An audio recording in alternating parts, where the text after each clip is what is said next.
Just give me 1 minute.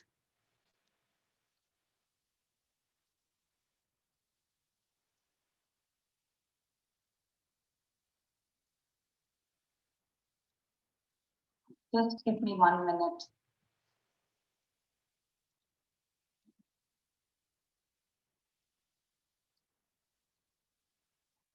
So the program is divided into two parts. First is the panel discussion, and the second is the breakout sessions, as I already mentioned. I'm supposing that all of you know the new planning, know about the new planning dialogue already, but let's do a quick check. Let's go to Mentimeter and see that how many times have you joined the session. So you just have to go to menti.com, put this code 6750012, or you can also scan the QR code.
So if I see it correctly, most of you are joining for the first time. I'm glad that this subject interests you so much that you started you have joined the dialogue now.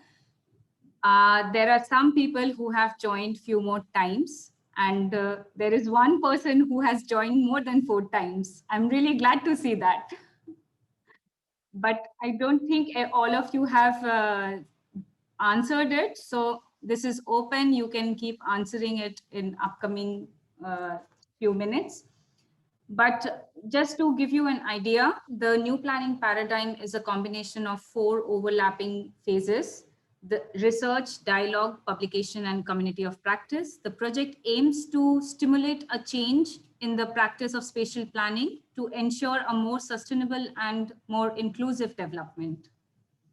We discuss various scales and subjects to answer the big question.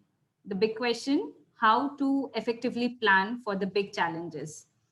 We had 6 successful events out of 8 in the series, discussing the urgencies in planning, defining the ambitions, the national planning as a vision, the regional scale and formalization, the city and decision making.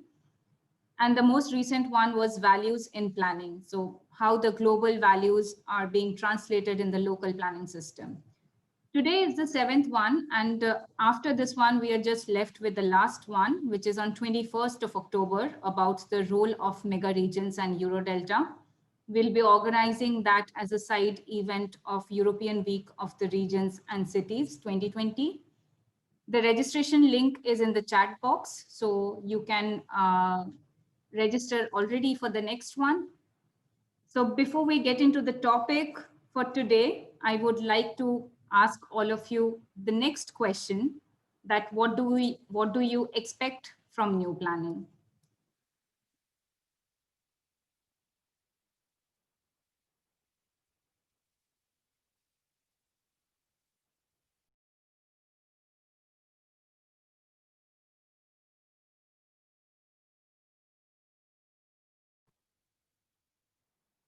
You can go to Mentimeter and menti.com. The link, Malvika is putting the link on our chat box, so you can take the link from there and answer to that.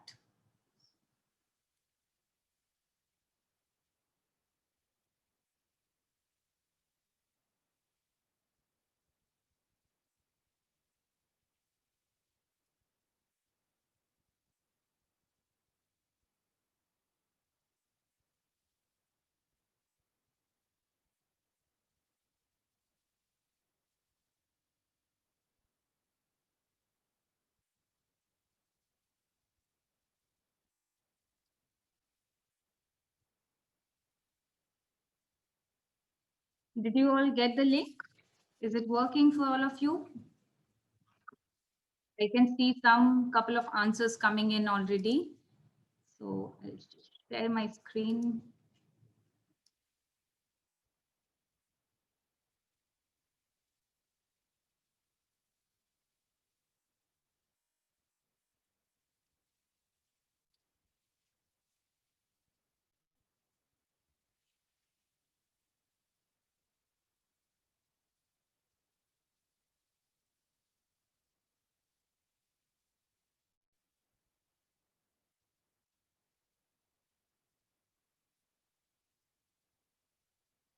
This is a really interesting question, which is my role.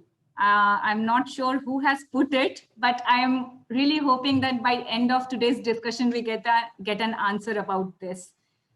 Paul and Terry, I'm counting on you to give an answer at the end on this question, which is my role.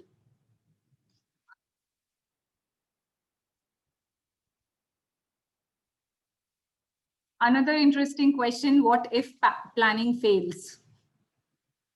Maybe some of our speakers will be able to answer this towards the end.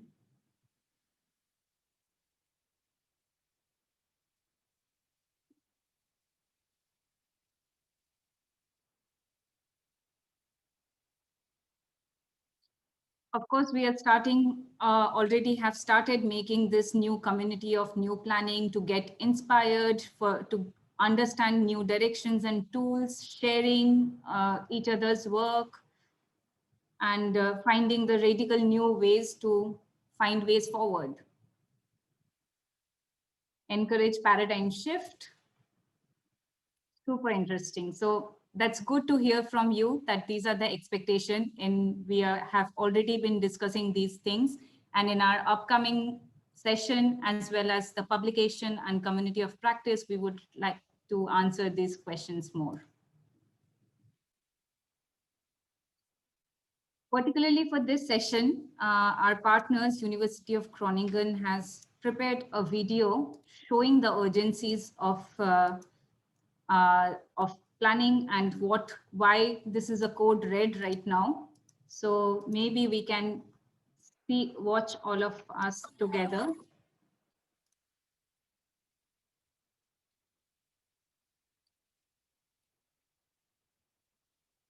I hope all of you can hear it.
enthusiastic are we now to have a nice, interesting discussion?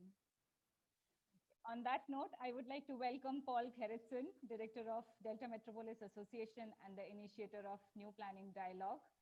First, to react on the audience response, the video, and just to introduce today's topic. Paul. Well, thank you, Alengrita. Yeah, quite a dramatic entry like that, with a video stating the Netherlands a little bit as a paradise lost, and how are we going? I don't know if it makes sense to really go into the in the video as such, but it sets the stage definitely, and also the stage setting. I think it would be very nice that in the first panel to discuss this stage setting. When preparing this this dialogue, I had to think back of an article written by Rem Koolhaas in 1994, which was subsequently published in OMA's and Bruce Mau's work SML-XL. Whatever happened to urbanism? And it describes actually the point when needed most, when cities are doubling or tripling within years or decades rather than centuries, that actually urbanism as a skill is absent. He argues that this absence is actually ingrained in urbanism as a profession itself, and perhaps there's some sort of similarity when we're thinking about planning. Planning, as in spatial planning, shares a little bit of that fate. So, particularly, of course, in places like the Netherlands, where space is so scarce that planning really becomes or is felt to be of key importance, and every square meter has a certain purpose, or at least imagined purpose. That we feel that at moments when, particularly after such a dramatic video, that at the moment when it's needed most, the tools and traits of planning, as you would imagine, as a skill that is possible to look a little bit ahead, that is able to think of strategies and concepts to cope with these big challenges, that tries to balance the needs and the available resources. You would imagine that planning at that day and age, or at this day and age, would be available and be accepted as an important voice. Obviously, there is a certain morbid irony here at the moment, where we feel that actually that there is, in terms of spatial planning, we're at the moment where it's least seen as a solution. Of course, we've seen a dramatic change in political landscape from the period when this strong spatial planning was installed in the Netherlands in post-war times. Economic liberalization, changes in socio-economic circumstances as well. So it's also hard to imagine that that the same kind of role and same kind of qualities and skills would fit to this day and age. However, at the moment, it's interesting to see in the Dutch press, there's new calls for reinstalling a coordinating ministry.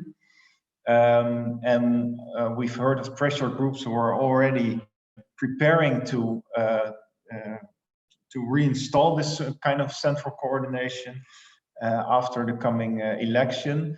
So it's interesting to see that this kind of debate is coming back, re-centralization of planning. But perhaps this is actually not the right approach, and I think this is the discussion I would like to have today. And it's very nice that we can also welcome today someone to participate in the panel that actually first brought up this idea. Ruud Hopner of the Veld Academy, both a social scientist and architect and urbanist, so interesting combination. Last year in the third planning dialogue series, told the audience actually that the planning skills and capacities should be made available for all. So it should not be limited to a small group of professionals who are thinking ahead and coming up with strategies, but should actually be shared as a quality with a much larger group of societal players. And in that respect could gain much bigger traction in society and have a bigger effect than just a small group of very special so-called people who could define the roads ahead. Annette Kempenaar from Rijksuniversiteit Groningen added to that in our conversation while preparing this this conversation of this afternoon, that in this process, and I think it has been addressed by a lot of people recently, it's very important that spatial design as a quality is added to that. Imagining the future, thinking of images of how this future could be positively perceived, what kind of solutions could come out, is something that allows for taking up and taking with us large parts of society. And of course, such a role of imagining the future and creating images that have this quality requires a lot of practice and skills that are perhaps not as easily be transferable. And of course, these are qualities that are only developed after a long period of time. And so I think it's interesting to see what kind of skills we can address that have this quality of being transferable and which are not, which require some sort of professionality in the context of the big, large, monumental, you could say, challenges that come forward out of the issues at hand, primarily, of course, climate change and everything that follows suit. In the first panel, we would like to focus on the circumstances of planning in this day and age, and we have a very nice panel to have this discussion with, and I would like to introduce them to you. First off is Professor of Urban Development and Management at TU Delft, Ellen van Buren. Her research focuses on concepts, instruments, and principles of integrated area-oriented development in contemporary urban development. And I think that is very interesting that she is not only an academic, but also is part of numerous advisory committees and advises government at the moment as well. Also joining is the first special envoy of international water affairs of the Kingdom of the Netherlands. I think a role created especially for him. He was one of the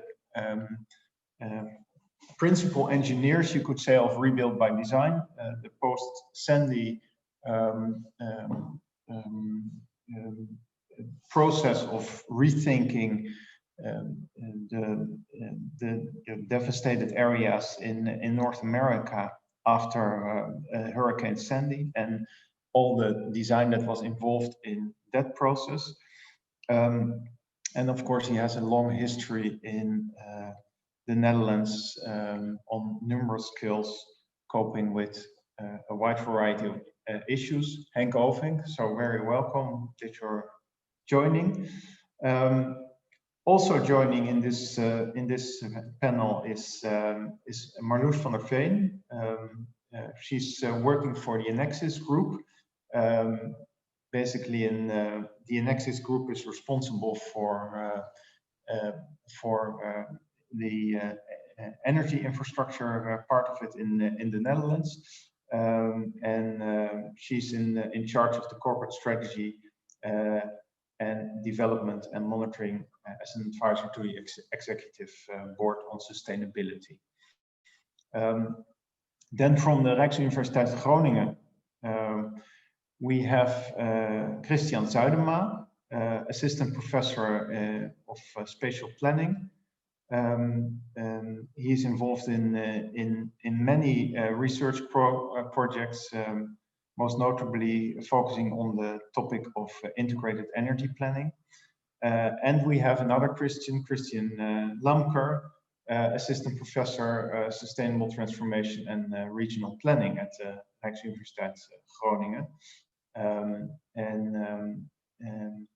As a last addition to the panel, we have Janne-Marie de Jonge, and I especially asked her to help me reflect a little bit on what all of you said.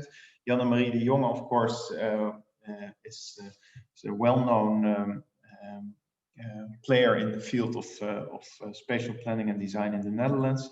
A landscape architect, has written her PhD on regional design and research by design and its qualities in landscape architecture, and she is a partner at WIG. So all of you, very welcome.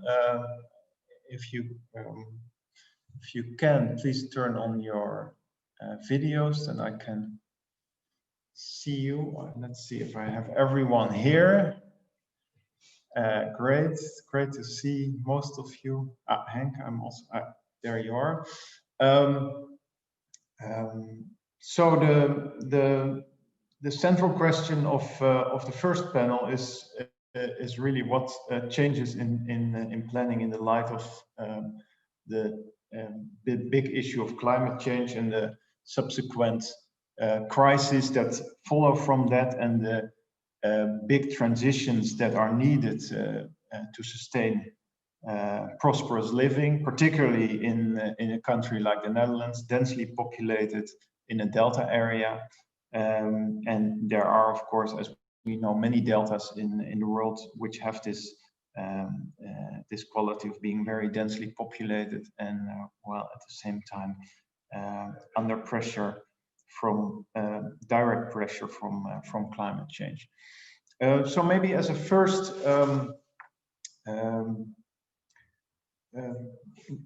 first opening statements, I would like to ask Christian Zuidema to start up the conversation.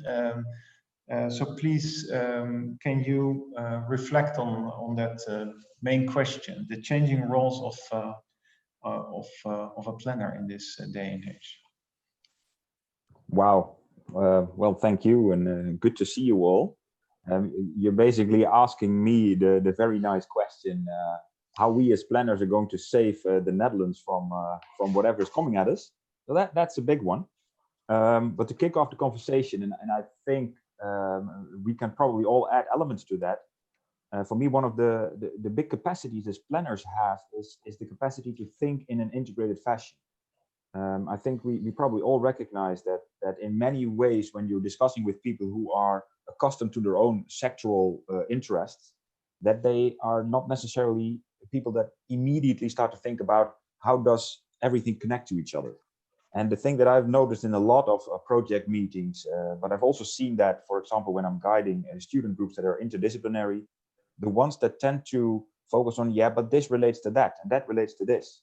That is a capacity that planners have. And I think that kind of means that we should not necessarily think of planning as one of those elements that need to be taken into account when approaching those challenges. I think planning can be one of those domains that can really help to connect all kinds of challenges to each other. So for me, if we start to think about the challenges that we have when it comes to agriculture, when it comes to energy, climate adaptation, biodiversity, there are concepts, there are ideas in how these can work together. But the kind of people that might be able to really help envision what that could mean in a certain situation, and also who could translate those visions into how might we be able to do that, I would say planners can really play a role in that. So I would like to start with that, but as you will understand, it is probably a bit more than that. Yeah, as we saw in the chat, the credits for the opening video are with you. You made it quite dramatic in that sense, and also that's why probably this first question is directed to you in such a way that I'm wondering, like, this is such a monumental shift that actually it feels a little bit overstated to think that planners with this kind of quality of integrating would be able to play such a pivotal role in that. Well, maybe to just very simply add to that, I see in quite a bit of the debates the tendency that planning is being considered as one of those constraints to allow for things to happen.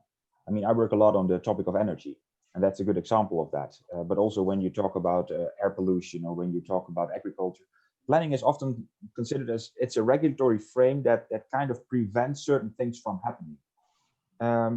And I think in practice, there's quite a few tendency also in at least governmental organizations to kind of feel comfortable with these regulations, because it's easier to say, okay, this is the rule, so I don't have to take a step to innovate and see how things connect and think about more inspirational and future-oriented concepts.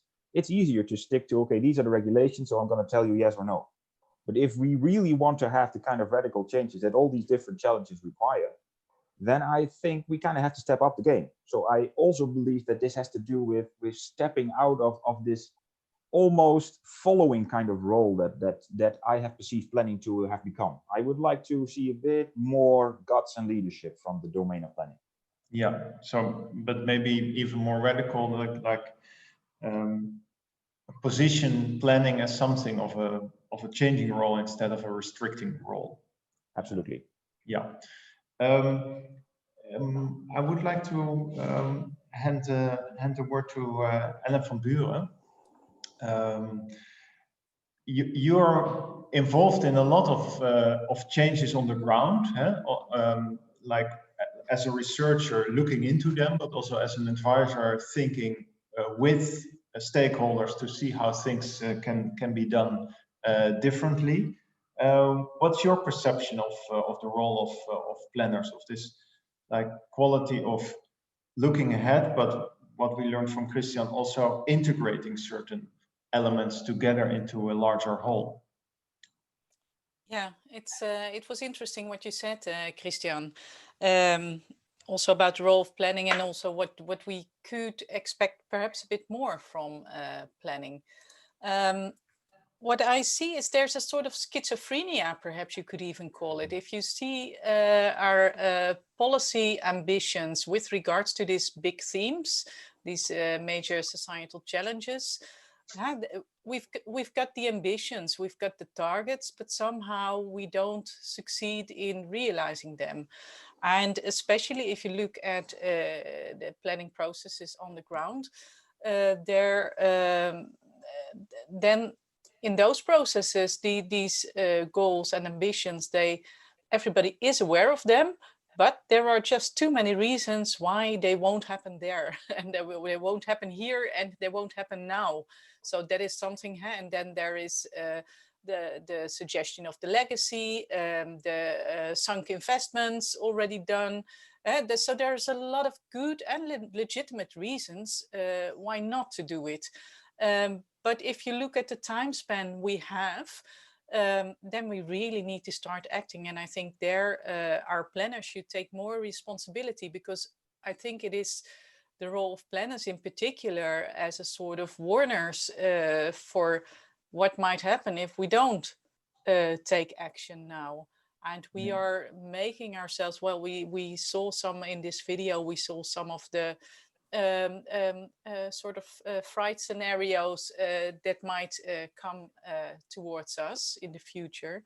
But if you think of, well, what will it cost to keep our cities in the future? It will make you think, well, are we making the right choices at the moment? And stopping planning processes, rethinking planning processes, that is something that is, even for planners, even though we know it, it is something that is very difficult and challenging to do because it's not appreciated by anyone. So basically you say it's not only taking steps forward, taking steps in planning for change, but also planners are instrumental in warning society about dangers that are ahead that we need to cope with.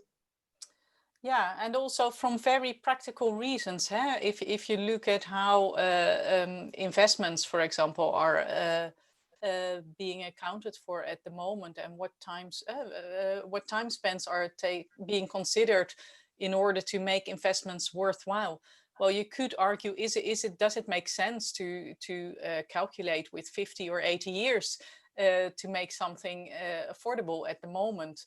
If you see the big changes that are coming up, then you might want to reconsider your instruments and tools that you have for supporting those decisions. You need to reconsider them as well. And as long as we don't dive into the depths of these decision-making processes, then we don't really get a grip on why are things not changing. Yeah. Planners by nature have a little bit of this, particularly in the Netherlands, perhaps, have a little bit of the quality that they would first like to analyze it, also particularly attached to the Delft way of thinking, analyzing and coming up with solutions, implementing them in certain strategies.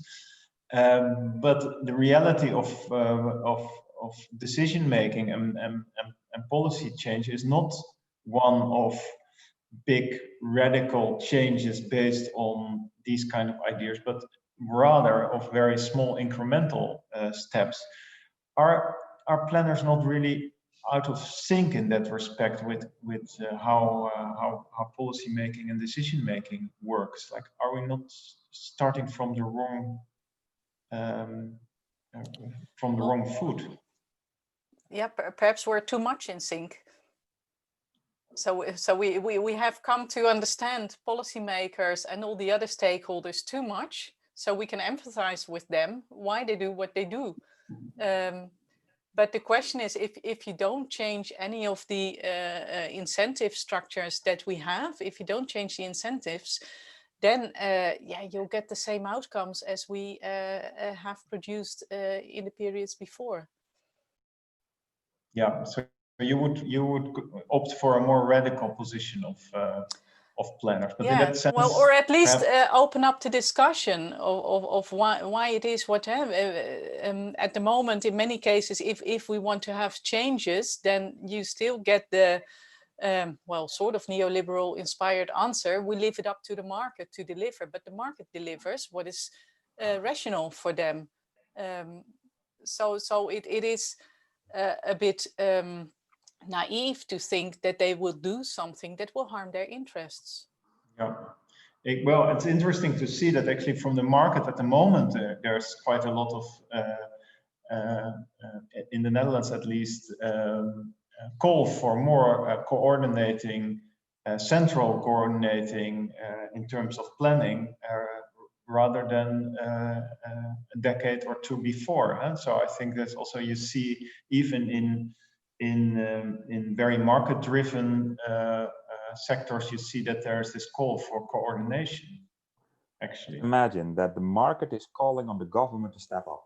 Yeah, well, with good reasons, probably. So thank you, Ellen, for the moment. I would like to hear from Henk, perhaps a little bit of your experience outside of the Netherlands. It's good for you to reflect from outside of our bubble, particularly, well, the very close-knit bubble, I would say, in the Netherlands that we have in terms of this this sort of planning circle. What are your views on the role of planning in the light of these monumental changes? Again, a big question, huh? Yeah, very simple question, Paul. Thank you, and thank you all for being here. It's great to see you and hear you. Critical, important debate, also in the context of the current time. We're leading up to an election, so post-election often a new cabinet, and not only a call from the market to step up, but Parliament actually agreed upon a motion that planning and housing should again be addressed institutionally better at the national scale. So there is a kind of dynamics. But then what? Because if we look at the challenges, nothing is new. We are very much aware, if we are critically listening and reading the report over the last decade and more, what these challenges are. Even a pandemic is not a new threat or challenge, only the way we handle these challenges actually shows our insecurity. If we go back 5 years, which is like always very helpful for me also in the international context, last month, 5 years ago, we agreed on 17 sustainable development goals. And that you could say that is the ideal planning agenda for the world, because it addresses all issues of society, environmental, ecological, climate, governance, economic, social, and so forth, and so forth. And as a whole, that comprehensive agenda is far better used outside of the Netherlands than inside the Netherlands. So it's very interesting in my work, especially in Asia and Africa and Latin America, is that those sustainable development goals are actually informing planning and policy practices much better than in the Netherlands. While we like to look at the world as being more siloed up and more fragmented than we are, because in the Netherlands there's this sense that a comprehensive approach is critically linked to our culture of dealing with our challenges. We don't link it to this comprehensive agenda that actually we agreed upon and put our autograph behind. So that is one.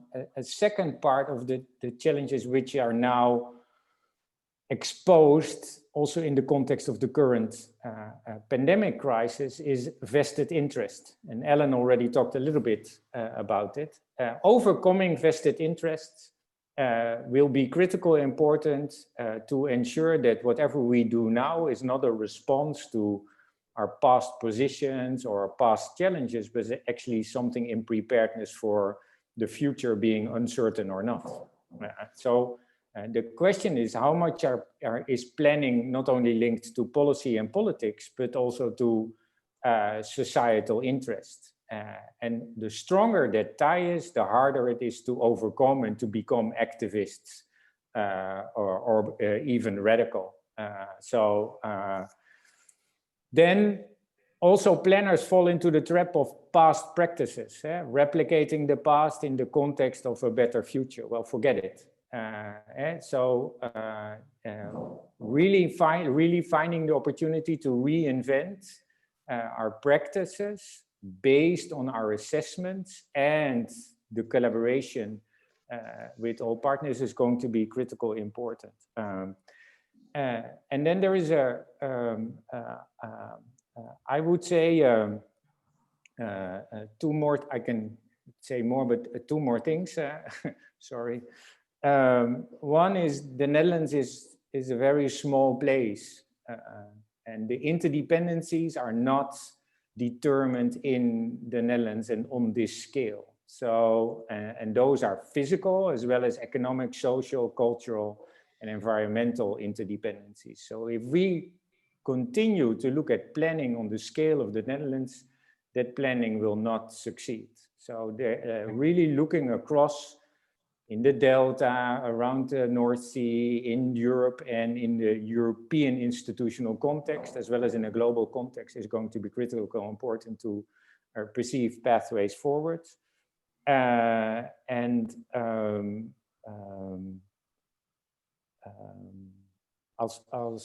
think I stop here. Of course, perhaps something on the because I heard something on the inspiration side, so the design part of planning, because I think that is a critical, important, and also a critical core competence of the Dutch planning culture. And I think with design and planning, there are three aspects that come to mind for me that I find not only inspiring, but also a necessity. And one is that connecting planning and design, it is often more solution oriented.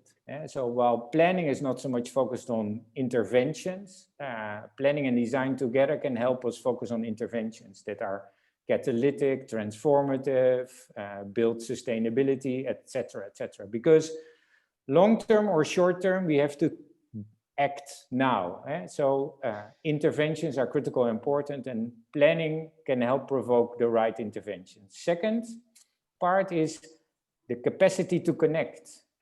This comprehensive approach, of course, based on the SDGs and so forth, but there's a capacity not only to connect across these needs and scenarios, but also across interests and scales and cultures and so forth. So there's a far better capacity to connect than we like to provoke as planners. We keep it in our institutional self, but this capacity to connect is also cultural, and we can far better put this into practice in the process of planning, in engagement, in opening up, in creating these environments. And then the last, and then I stop, the last of the three is the political part, because there is aspiration and inspiration in planning. And we need aspiration and inspiration as a society, at all scales. Can be very small next to all these big, I mean, aspiration and inspiration should not always be about revolutions and change the world. No, they can be small, but those can be strohalmpjes. Sorry. Things to hold on to. Because don't forget, we're paralyzed around the world in the context of these challenges. So of course we look back as a world, because there was certainty in the past. It is not easy if you see the poles collapse, or if you see a pandemic cutting across your society.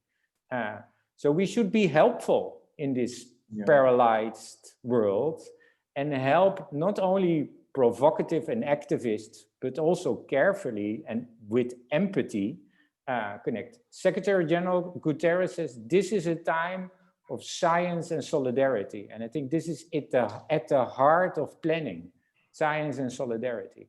I stop. Well, great. Thank you. Thank you very much for this kind of comprehensive overview. Interesting that actually with you name the SDGs as being very central and pivotal in the rest of the world, but not in the Netherlands. Do you have any idea why that is? Yeah. Well, that would be hard.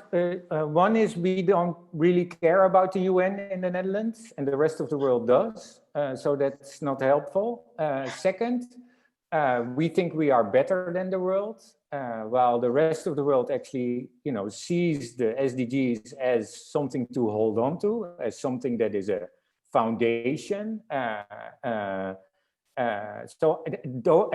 culturally, we don't link our policy to the policy of the UN, but better the other way around. So we actually think we inform the UN policy better than the other way around. Well, if we are really honest and if you just read the summary of the 2030 Agenda for Sustainable Development, it is inspirational. And if we as planners can make that tactile and tangible for all scales of society, it's amazing. I remember Jan van Zanen when he was still mayor of Utrecht, but also chair of the Union of Municipalities, when we went to Quito for the Habitat 3 conference. He took pride in that the city of Utrecht presented the SDGs in their coalition agreement. But there are not many governments in the Netherlands that actually position the SDG in their, not on the national level, not on the provincial level, not on the local level. Last, if we look at the private sector, but also across society, there's a lot of cherry picking. So a business says, oh, I'll take care of SDG 2. And there goes fragmentation and siloing up. And then you get all these negative spillover effects of cherry picking. So it's the full agenda that actually helps us drive comprehensive, inclusive, and sustainable change, not the cherry picking agenda. Yeah, well, a very small addition. After Henk indeed said that we kind of have this tendency to look at ourselves and not so much at the United Nations. If we think about environmental quality, let's say the quality of our water, surface water, the quality of our air, we're amongst the worst, if not the worst of Europe. When we look at energy transition, we're bottom of the list in the entire European Union. So if we think about a couple of those really big challenges, we're not good at all. That doesn't mean that we haven't done a couple of really great things and that we don't have capacities, but I really think that Henk makes a point in us having a little bit of a tendency to kind of think, yeah, but we figured that out 20 or 30 years ago, so this is nothing new. Well, we might have to think again and also really look at others, because there's something to be learned. Yeah, good. That is also pointing towards what Ellen previously said as a kind of putting things in perspective, the planners as being able to warn society. SDGs also in terms of providing goals. I think that is very interesting. And most times we don't agree about the goals at all. Also, particularly in the Netherlands, and this could very well be such an opportunity to have some sort of agreement about goals which we would like to meet with.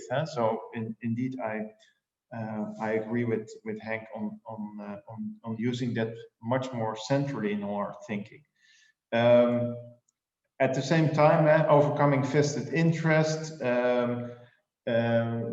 thinking not to and being careful not to think to replicate the past, but really radically doing something new. Role of design, all of these elements, it's quite a lot that we have to cope with. So on that point, and also looking at the time a little bit, I would like to move to Marloes van der Veen from Enexis, focusing on sustainability and changing systems, basically, and changing infrastructures from your perspective.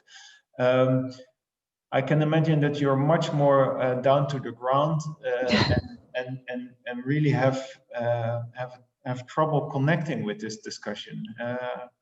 How do you look at it? Well, on the one hand, I do have some issues connecting with it. On the other hand, it's very relatable. I mean, in practice, if we really take the practice perspective here, I really relate to what Chris said earlier about planning being somewhat of a hurdle.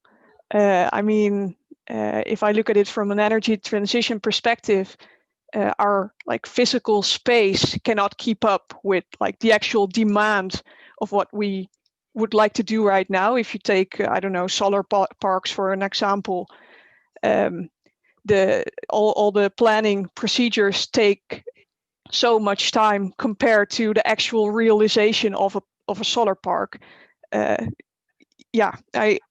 It's crazy if you think about it, because if we look at the video we had earlier, the urge is huge to realize those parks, and planners appear to be a problem in that case.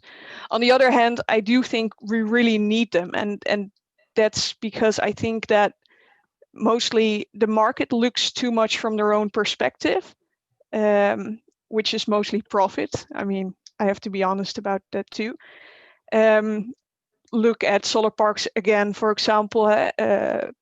Developers can put their solar parks pretty much anywhere. And that means that we as a grid company need to deliver a connection to the grid for them at pretty much any cost. While if you just change the location a little bit, the societal cost of that connection could be way, way lower. And that makes that the energy transition becomes expensive, which isn't needed, but that's, well, the logical result of the way we plan. And it also creates very long lead times because we need to make the connections on places where it, from a grid perspective, doesn't really make sense to make connections. So if you look from that perspective, you do need a planner to, well, I would say coordinate a bit in all those interests and make sure that the actual societal need is met there.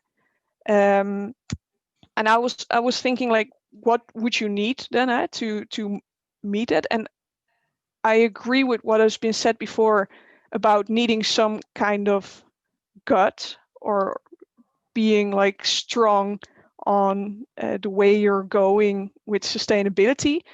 Because in one pilot we did, it's called Energie on Rijksgronden, so energy on governmental space, I guess.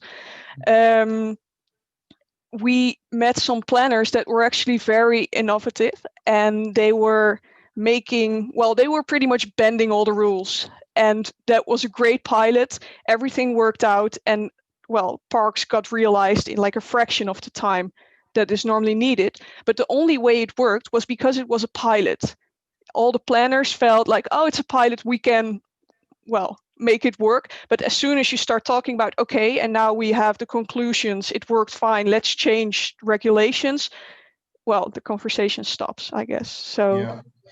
So, but basically, in that respect, I mean, talking about planners is maybe a bit of a too much a broad brush, because basically you say planners in sort of regulatory sense are sort of almost hopeless in terms of the work I'm doing, whereas planners who can coordinate and think ahead and put different kinds of perspectives together with a certain outcome are actually very much needed. And you point to other interesting element, which says basically if it's a pilot in the Netherlands at least, then a lot is possible. We're able to bend the rules. We're able to have this kind of planning capacity that integrates and looks ahead and comes up with solutions that nobody thought of before. But replicating that kind of solution and lessons learned and putting them into practice elsewhere is then again impossible, and we're back to square one, where we have to fit in boxes that are actually stopping certain developments rather than progressing them. yeah, and I'm also not completely sure whether you like should copy the things you did in a pilot in like new policy, because then the policy again becomes the hurdle. So I would, well, continuous pilots. Yeah, or maybe just more of a pilot mindset continuously by planners instead of like wanting to regulate everything. Maybe it's good to hear of Christian Lamker. Based on these conclusions we're ending towards, what do you think about it? Thank you. Yeah, basically, I agree with many things that have already been said. And personally, I'm also very optimistic about the potential of planners to change and of all of us to make that change happen. Though, let me add some more critical comments on what that means for the conditions and especially for ourselves. Because Ellen has started explaining a bit that it's also about responsibility. And it's quite easy to say, but what does it mean? Responsibility for me really means taking an action or a decision when the danger of failing is there or is even likely. And that's the tricky part. So how do we take this responsibility in these situations where we are really uncertain even about basic values, goals, which direction should we go, what holds all this together? Yeah. So that's the part where I feel that we need more responsibility, but also the way to use this responsibility to lead forward. So not only to warn, to protect the environment, but also to take that into a proactive direction. And in that sense, I think, or I'm sure as planners, we have wonderful tools, old tools, new tools, digital tools available to communicate, to organize, to bring all that together. What we sometimes miss is this ambitious long-term vision beyond the very broad agreement that, yes, we want to be sustainable, but a bit below that. So what does it mean then for a bit more specifically, not just in one local pilot, but somewhere in the middle ground. So we somewhere need these roles in which planners take this responsibility, including the danger of maybe I'm wrong, maybe I fail, to use these broad ideas, ideals, international goals, and so on towards detailed actions at all scales. So not only local neighborhood pilots, but also at national, regional scales. So where it's a bit restarting again, but I think that's especially important given the large challenges that we have. And do you mean that they're not there, or that are not positioned well? I'm thinking about, for instance, the work done by Wageningen University at the beginning of the year, end of last year, where they sort of imagined what the Netherlands could look like in the further future. I think that's exactly what I meant. We are really good at some of these imaginations that are broad, that are out there, and it's good for us to agree on that, but how do we take this responsibility to take it a step forward in all our individual actions? So I think in that sense, we still miss a bit of this piece. How can we get beyond this, having these visions, agree on them, but also make them captivating enough for all different planners taking this vision really up in their day-to-day actions, and not like the cherry picking from the SDGs, not like saying, okay, I'll do my work and that's SDG 2, but really internalizing that, having a captivating vision that somewhat changes mindset, changes actions across scales. And you direct it towards the broad group of planners directly, or do you think it's actually rather more a bigger shared responsibility, maybe political, but also broader shared societal responsibility? It's definitely broader shared, and I would also say that planning definitely is a political activity where we debate, where we negotiate about the spatial dimension of society. So that is always there, and we cannot take that out of planning, in my understanding.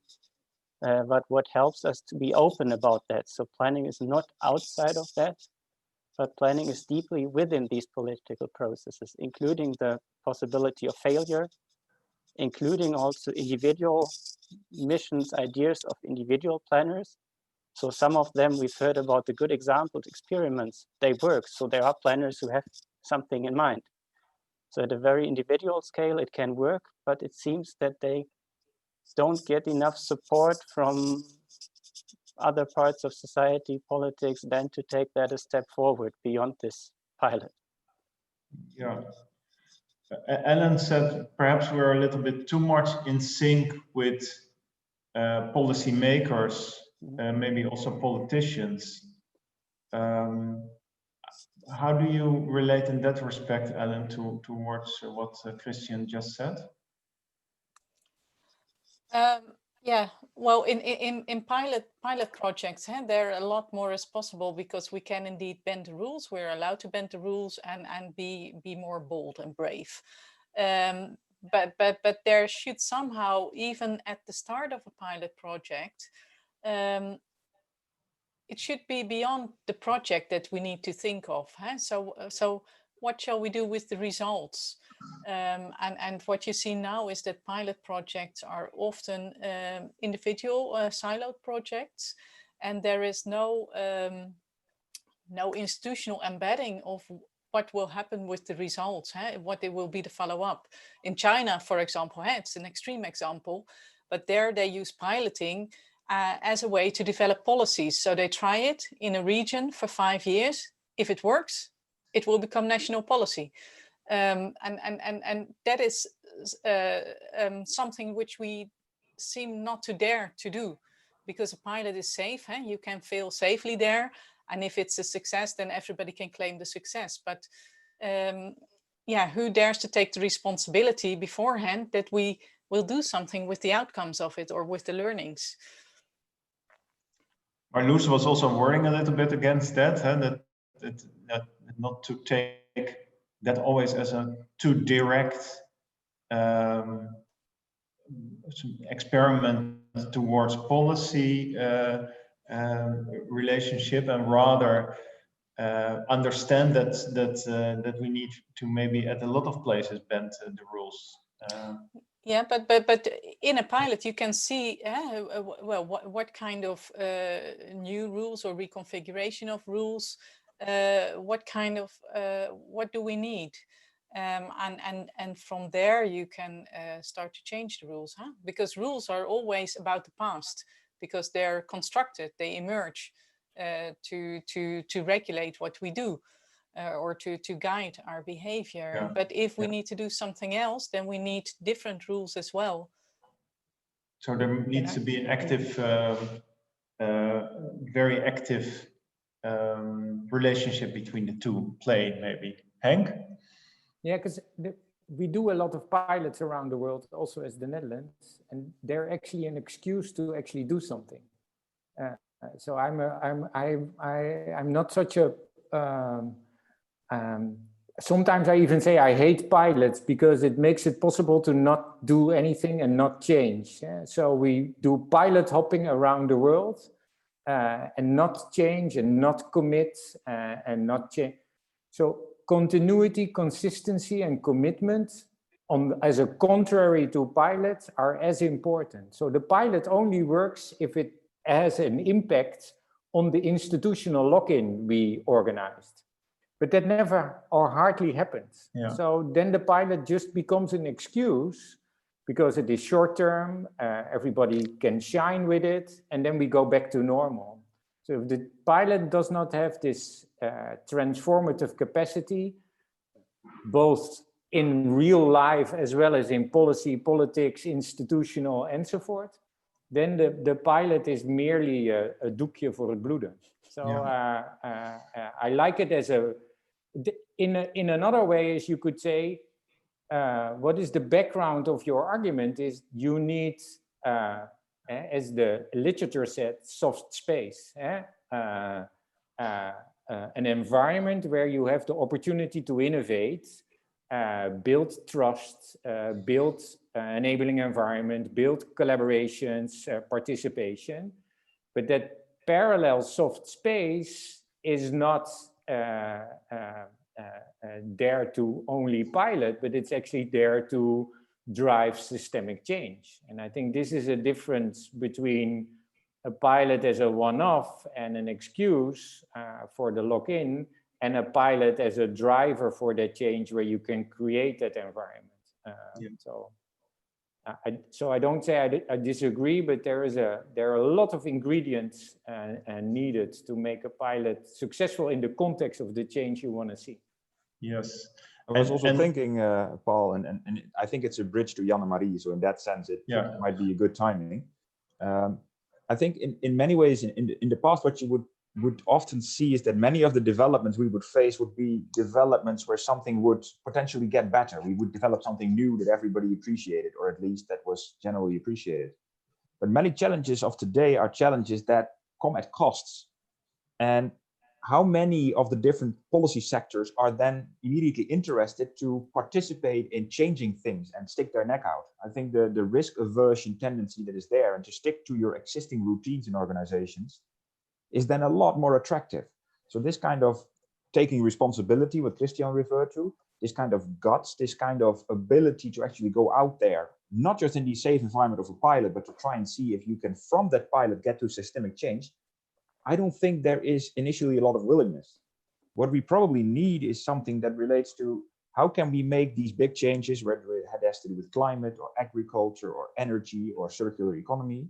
How can we make those challenges meaningful for a specific place? And if they become meaningful, if they start to carry potential and therefore become more attractive, that might be a way to actually get people to be part of that, open their eyes and think, hey, we could actually change things because there's something in there for us. That people from the domain of poverty know that changing the energy system might actually be good for preventing more poverty. That agriculture could really play an important role in climate adaptation, the creation of molecules for circularity, etc. I think that kind of meaningfulness it's stories, but it's probably also has to do with design. So I was really curious in the last part, how can we get those visions to become inspirational and meaningful for people? Yeah, so, and I would like to add to that, it's not only in terms of quality, but also in terms of investments, perhaps, that you need to allow this to happen. Actually, you make it a little bit more difficult for me to come to Janne-Marie, because I actually thought that this positioning of the soft space that Henk just did is really the right moment to come to Janne-Marie, since she Ignore was me. since she was in the jury of one of the most important soft spaces in the Netherlands, I would say, which is the E.O. Wijers Prize, who was just handed out last week. I think a soft space that creates so much change, which also sometimes, not always, but sometimes leads to real systemic change. It has led to systemic change in the Netherlands. So I would like Janne-Marie to ask you to help me also make maybe a little bit of bridge towards the next panel, which focuses much more on these kind of skills and instruments that we could perhaps also share with a wider audience than only in the group of so-called very special people who have this capacity of planning and maybe even more special design. So what do you think? Can you help me with this? Thank you, Paul. And thank you, other speakers. Yeah, I think much of what has been said boils down to the division we often take in instrumental planning or operational planning and strategic planning. And we often treat that as two opposites. And I think there are two flip sides of the same coin. And that we should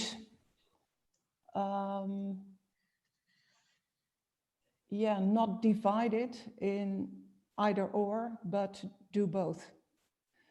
In the same institutions, it's not that the practice is doing instrumental planning and that the strategic boards are doing strategic planning. If we do not combine, we won't tackle the challenges we are confronted with. Because, well, instrumental planning is, well, changing physical reality, is taking action, has to work efficiently. But strategic planning is about changing the mindsets of people and is about not doing things better, but doing better things. And as long as we only try to do that in pilots and not take that lessons to the daily routines, as Henk Oving said, they will stay pilots and won't become routines. And we really need new practices, new routines. Like Ellen van Buren said, if you don't change the incentives, well, then you will get what you always got. And that is the same with all kind of investments. We have so much lock-ins. So we really have to rethink and to reinvent all kind of practices. And that is a hell of a job, because they are practices we have been working on for a century. And then I come to a kind of urgency paradox that I see. That is, the less time you have available, the more important it is to slow down and to really invest in rethinking all these practices together. And I think that someone said we need a pilot mindset. And I really like that idea, that we have a pilot mindset, because that refers to a new way of approaching practice as a continuous pilot, but at the meantime, see this continuous pilot as the new standard. And then you combine this idea of doing better things instead of doing things better with a new practice. And I think we all know that we are living in a time with great uncertainties, and it's the climate and the pandemic and all that. And that can paralyze us. But I think we have to consider that doing things the same way we always did, or doing nothing at all, is much more risky than acting with a calculated risk. And I think that strategic planning will give us a kind of feeling for this calculated risk. And I think if we look, and that's the bridge maybe to the second part, it is very important that we invest in shared knowledge, in methods to do this, to foster this pilot mindset. It is all about capacity building and about networks between the practice and research, networks between government institutions and the practice.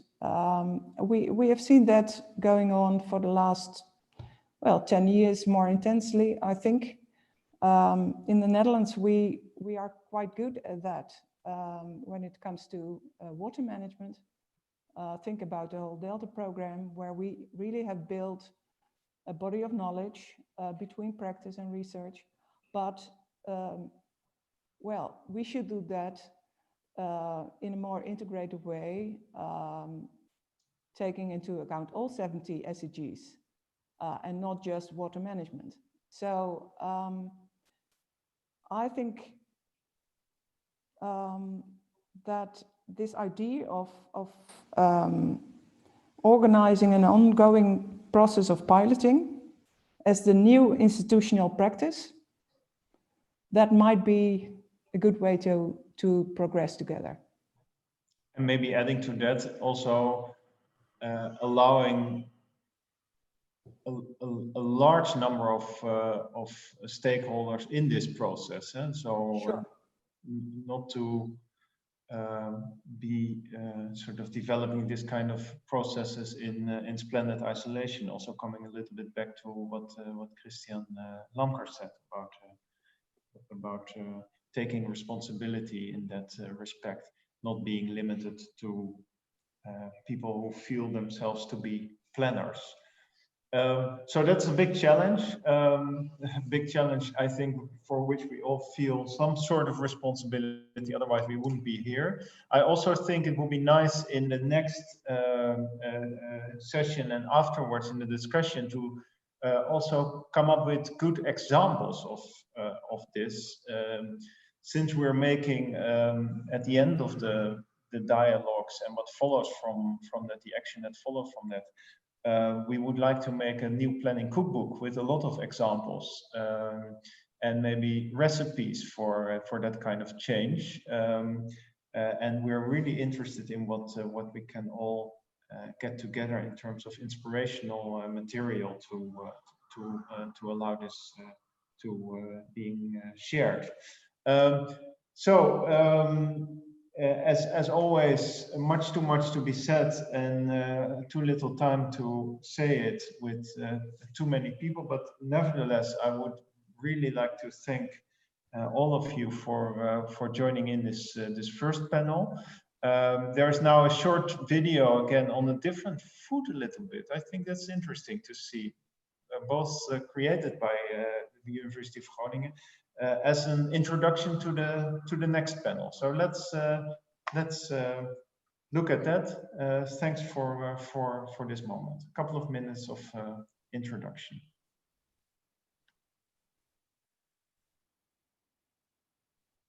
To deal with the impacts of climate change and the increasing flood risks in particular, new ground spatial visions and narratives will be required.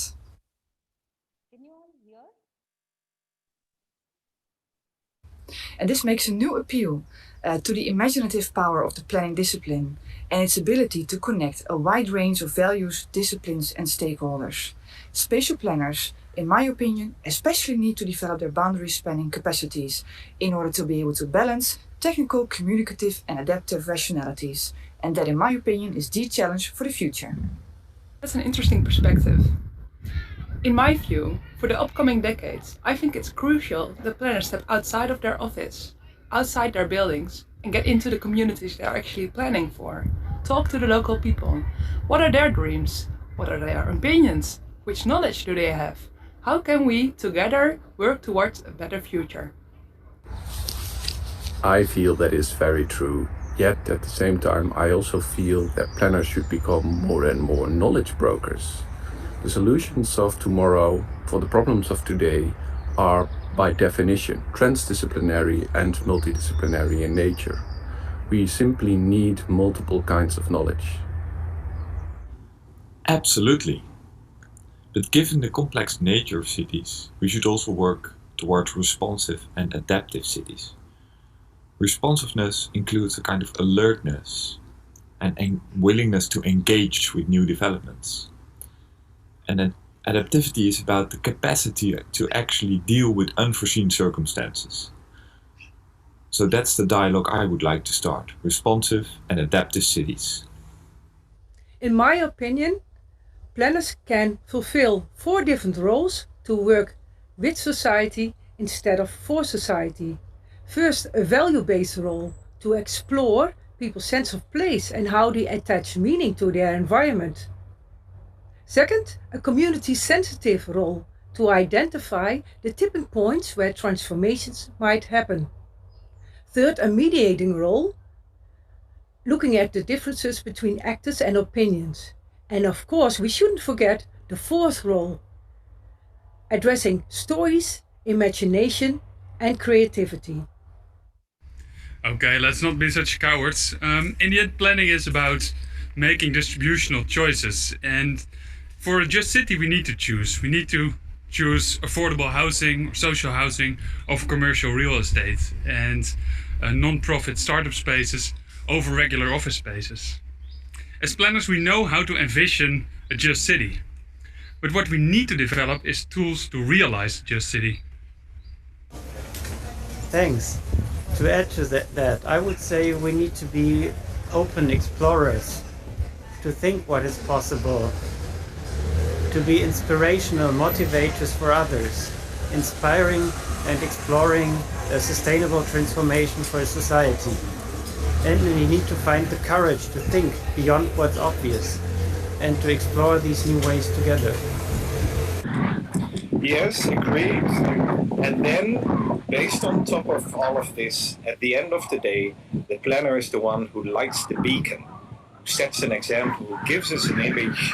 If we sail in that direction, if this is the general idea of our actions, things will be fine. Problems will be solved, crises will be averted, and better places will emerge.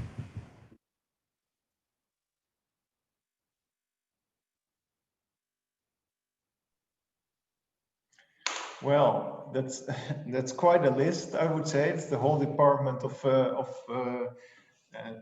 spatial planning of University of Groningen. I think contributed to all of the roles that are seen as being very important to planners. Boundary spanning, starting from the community, being a knowledge broker. Being sure to be responsive and adaptive, etc., etc., etc. While at the same time also clearly choosing and showing a way ahead, lighting the lighthouse. That's quite a list, and maybe also a little bit I would like to discuss in the coming panel. How these kind of skills could also be transferred to larger part of society, because basically that is also one of the starting points of this discussion. The question of how much is there to be developed as a sort of quality of a certain profession, and how much we can share, and in order in that respect. In sharing that, having a much broader and wider impact. So going into the skills and competences of planners, but with the idea of that being available for all. Is that a possibility? In order to help us come to conclusions in that respect, we again have a very very nice and well put together panel. First up, we have Professor in Urban and Regional and Environmental Planning at the University of Amsterdam, Maria Kaika. Welcome. It's so nice that you can join. Also, I think available at the moment, Erik Verhoen. He said he will be a little bit late, perhaps, but I guess he's already in the Zoom. He's principal advisor at Rijkswaterstaat, the agency responsible for roads, waterways, etc. at the Dutch Ministry of Infrastructure and Water. We also have from New York City a founding principal of One Architecture and Urbanism, with offices both in Amsterdam and now in New York City. He himself is now based in New York, so very nice that you can join in. Matthijs Bouw, known not only for his practice in terms of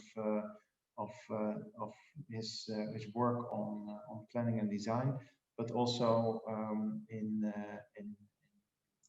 education. Also, and I already mentioned her name, co-founder and manager of the Veld Academy in Rotterdam, Ruud Hopner. Well, you're also a little bit responsible for this debate, you could say, without probably knowing. You sparked an idea. And also mentioned in the same line, Annette Kempenaar, landscape architect and assistant professor at the Department of Planning at the University of Groningen. One of the people with whom we really started to develop this edition of the new planning. And last but not least, Bart Raus. We already saw him in the small introduction video. He's assistant professor, spatial planning and research, researching adaptive planning and governance in urban and peri-urban transformations. Among others, it says, so probably there's a lot to be discussed, and very welcome to all of you. So I don't know if we can see all of you, would be nice. Please turn on your cameras if they're there, and then you can be in focus when you can say something. Well, maybe it's good to start. I see you in the top part of my screen to start with Wart Rouse, whom I introduced last. Well, you already made a big plea about what is very necessary for planners in the introduction video, saying basically we need to be much more adaptive towards change, since future is so uncertain. Being able to cope with this kind of change is a very important responsibility. How do you see that in relationship to a broader view of a changing society? Yeah, thank you so much. This is indeed a very intriguing question for me. So what I took from the first panel is that there is this urgency to act. There are so many big challenges ahead. And what is key to all those challenges is that they are so much interconnected. They very much express high levels of interdependency, for instance, between human life and nature, or between sectoral systems, or between different places, right? And what I see in the field is that on the one hand, we seem to realize that we have to deal with this high level of interdependency by including more holistic understanding of what is the planning agenda, calling for circular cities, healthy cities, livable cities, all very holistic concepts. But on the other hand, I worry, do we take these interdependencies actually serious, right? Because they have an extreme high level of complexity. And that implies that one particular change in one part of the city or in one subsystem can actually lead to a cascade of effects. Think of how online shopping disrupted retail districts, and individual entrepreneurs and shop owners are adapting to that, right? Transforming their shops into coffee places to meet, to hang out, to do your work, and therefore actually contributing to a bigger transformation on what is the function of that street, no longer a shopping street, but the kind of public living room. So this kind of spontaneous processes are very much going on in the city and are shaping the trajectories of cities. They are hard to adapt, they are hard to predict, sorry, but they also have they also make clear that cities have a kind of intrinsic capacity to adapt. And of course, the key question for me is how to balance that, right? Not all spontaneous developments are necessarily the kind of spontaneous developments that we want. But on the other hand, it would be rather naive to ignore them. So my call here is, not only to plan for establishing desired changes and aim to control the path to reaching that change, but actually also to support cities in their own capacity, their intrinsic capacity to deal with uncertainty. So this means, for instance, rules, regulations that allow for a bit of change within certain boundaries. It's a call for more flexibility in design, also building maybe more for temporality instead of indeed these long time periods. And I think what that means for the role of planners is, first of all, to make this complexity tangible. We have wonderful tools for doing that, and to also look how we can team up with indeed this more spontaneous processes, to make sense of what's going on. I think the Urban Future Studio, for instance, in the Netherlands is doing great work on that, also combined with art. And of course, to monitor and evaluate, right? We need time to reflect. So it should be compulsory in every project. There should be 10% of the budget should be reserved for doing that. It's often not happening. So how then to learn from this? So we need not only to prepare our cities for the future, but also to make our cities future-proof. Yes.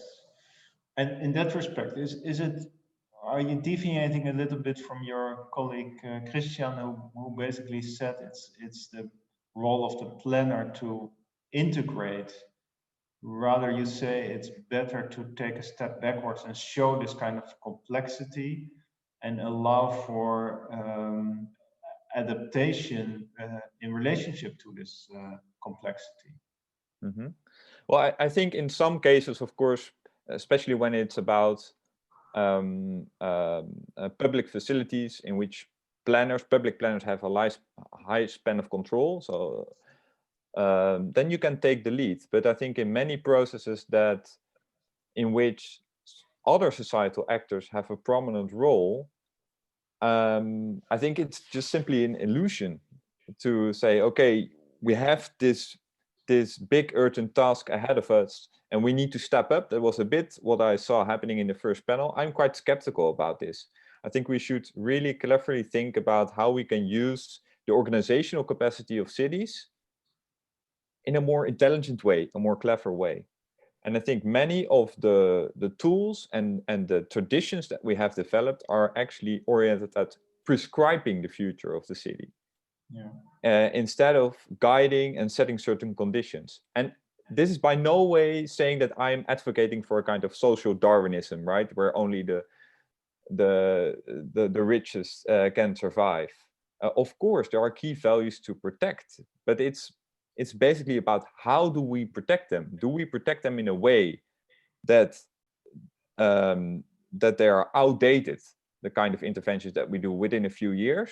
Or do we try to formulate rules and to design buildings and neighborhoods that can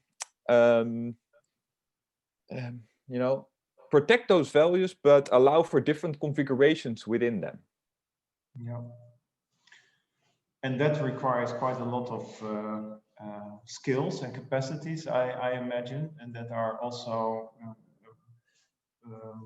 well, maybe a little bit part of what we as planners need to do. I would like to ask Maria Kaika to reflect on that, and maybe picking up from this point of the types of skills that are needed to allow this to happen. It becomes almost imaginative what kind of 3D chess you would be able to need to do. Is it like that, or is it rather, and Mark also pointed a little bit towards that, in sort of laying and open this field in order to have a larger part of society playing a role in that kind of play. Maybe you can reflect on that a little. Yeah, thank you. Yeah, thank you very much. Yes, it's a bit of both, but before I come to can you hear me okay? Yes. Before I come to this conclusion, I want to reflect a bit on the recent significant changes in the social role of the planner. And I'll start with a quote. The quote goes, finally, I can practice planning and architecture for my own satisfaction and not to reform society. Guesses. Anyway, I don't have time to allow you to guess, but this comes from Philip Johnson, the once great advocate of architecture and planning as a social art.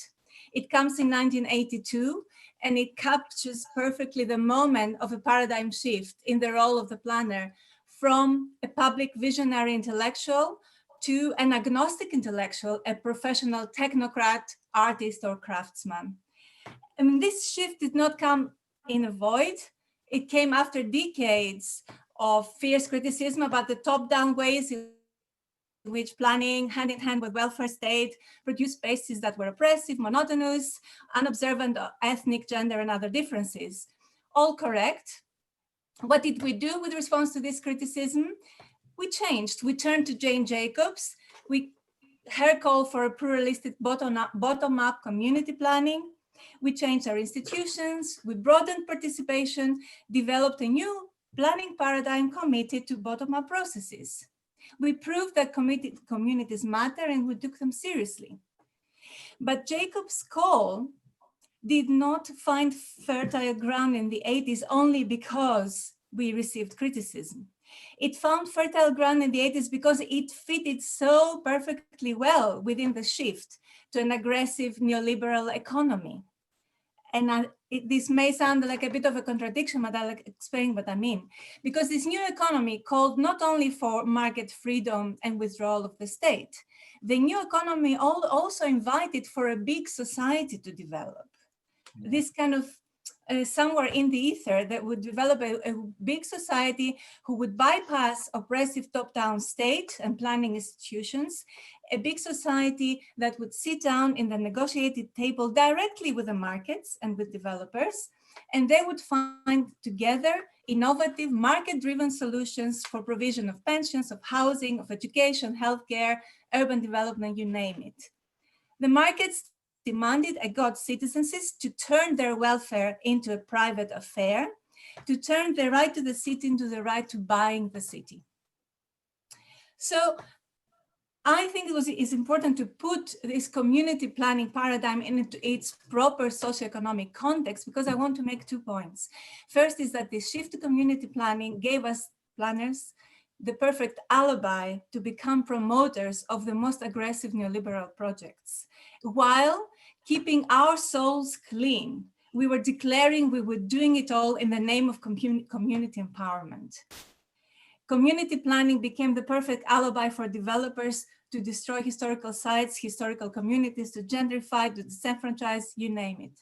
And though it is true that modernist planning's top-down decisions that were piling up ethnic minorities into high-rise blocks had been violent acts. They were crimes against these communities. But our own acts performed in the name of community participation, I argue, have been equally violent. Is it not violent to throw community representatives unprepared, unarmed, unskilled into negotiating tables with preset agendas and then literally watch them being devoured by the superior knowledge, power, and expertise of developers and some planning consultants? Is it not violent to ask people who lack the time and resources to fence off aggressive urban development plans, or to make communities withdraw their resources to hire planning consultants to do what they cannot do? Is it not violent to treat unequals as equals? I think that's what we've been doing, and I'm being a bit provocative, but I think there is an element of truth in that.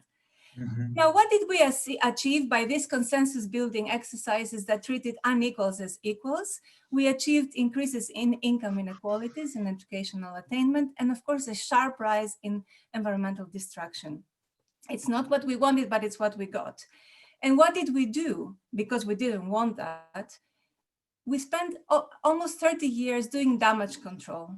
We turned planning into an immunological exercise. We vaccinated societies so that they can take even more distraction and inequality in the future. We promoted smarter technological solutions, smarter managerial solutions for communities to be more resilient to aggressive housing markets, etc. And we did well. There's nothing wrong with practicing planning as immunology or damage control.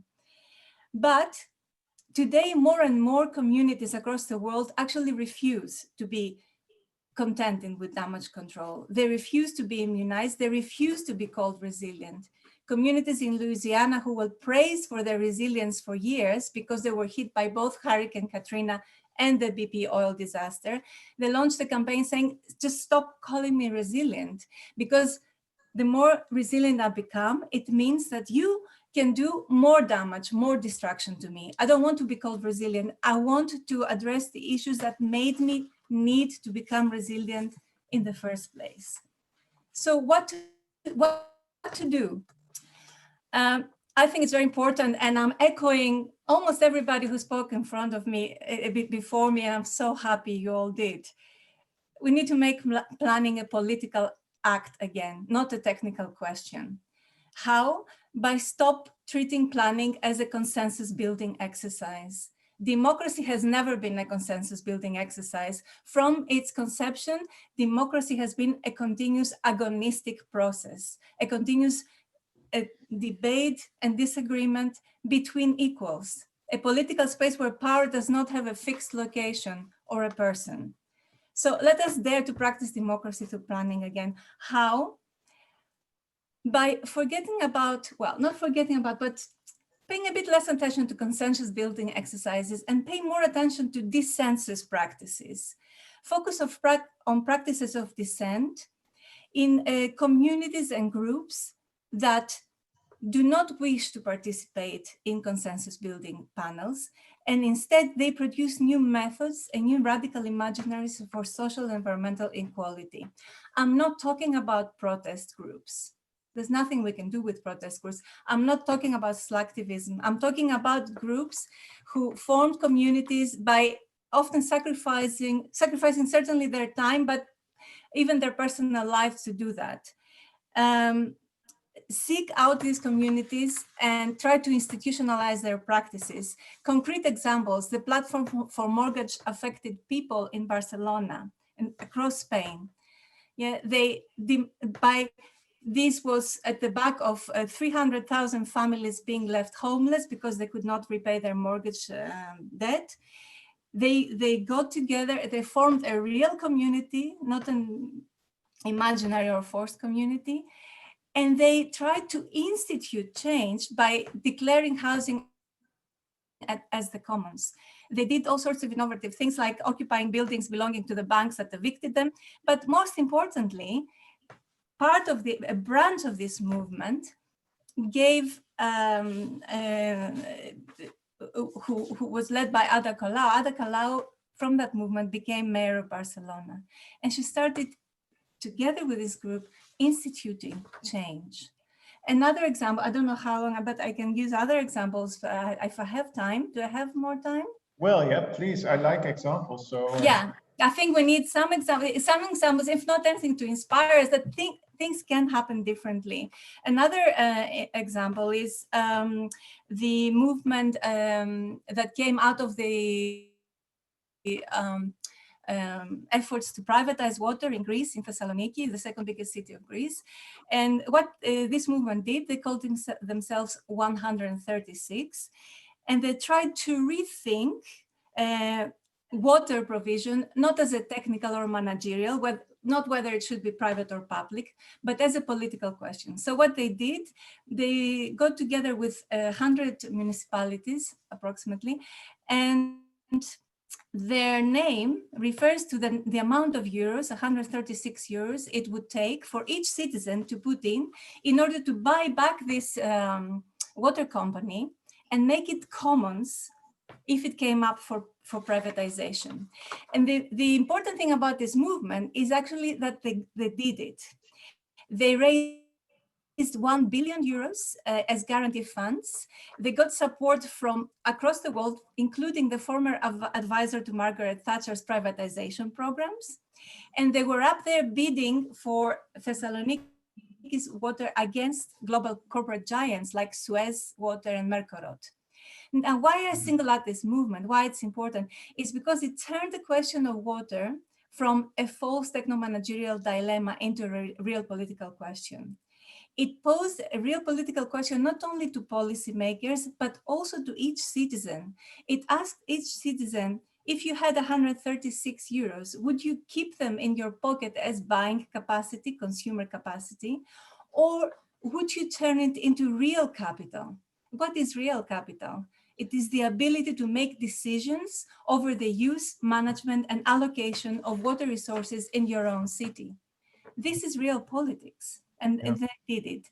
So what I argue is we should retrain ourselves to fine-grained methods, ethnographic methods, not to become ethnographers, but simply to try to be there to engage with these communities and groups that do things differently, to capture their radical imaginaries and try to institutionalize them through pilots or not. And also to dare to retrain our, to reset our training agendas. We need to, in the universities, we need to train planners that will think for themselves, that will open their eyes to these alternatives and embrace the role of a public intellectual. And I heard a lot about the risk of failure.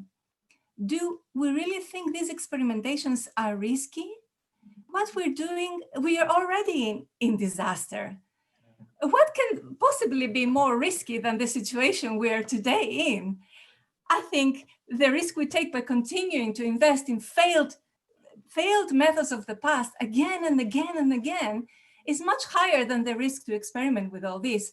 And yes, okay, we may fail again, but the point is to try and fail better next time. That's what planning has been doing.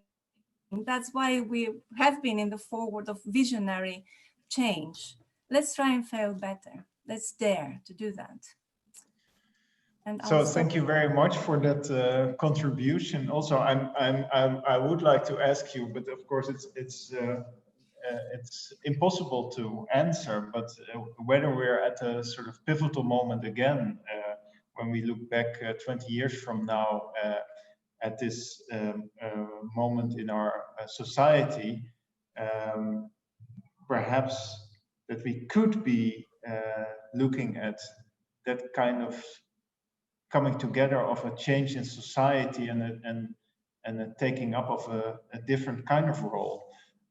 So I'm hopeful for that, at least. It's very interesting what you put to the table, and also what you mentioned of this pivotal moment. I think it's interesting to take a look again at this document of Rem Koolhaas that I mentioned in the beginning of Whatever Happened to Urbanism, where actually he's reflecting in very similar ways on what we have been doing in that sense as urbanists.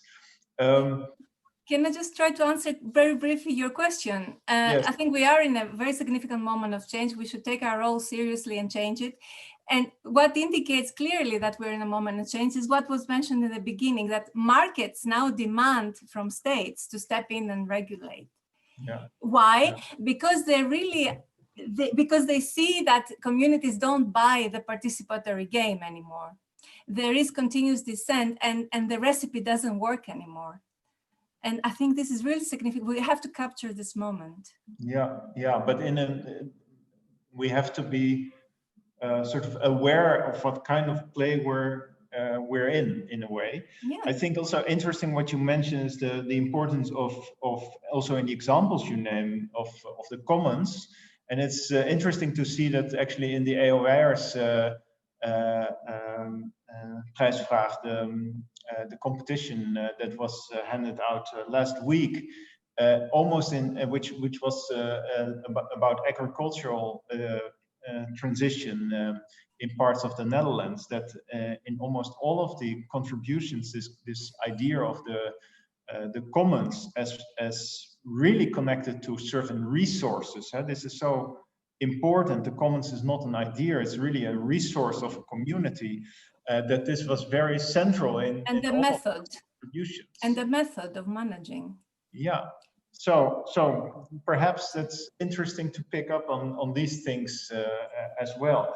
I would like to, of course, we're running out of time tremendously, like very often, but that in my feeling, it doesn't matter too much, because I think it's interesting to introduce Matthijs Bouw to this conversation at this moment, particularly since you made this interesting shift from being very much ingrained in the debate in the Netherlands and taking a little bit the chance and maybe opportunity, I don't know, maybe you can say something about that, of the Rebuild by Design competition that Henk put into place, and moving to the United States and having a completely different view on how planning is perceived and also how it's being made operational. So perhaps you can say something about that. Yeah, and after all this brilliance, I have to sort of put a disclaimer in. I'm a field architect, And so my contributions are going to be mostly anecdotal, although I did have some history indeed, as you say, Paul, in Dutch planning, and thank you for inviting me. And that history was at that time triggered by the fact that we saw all kinds of new actors in the mid-90s in Dutch planning. So it was for us really interesting to work with Schiphol Airport on the islands of the coast. It was really interesting to work with Siemens and these banks and these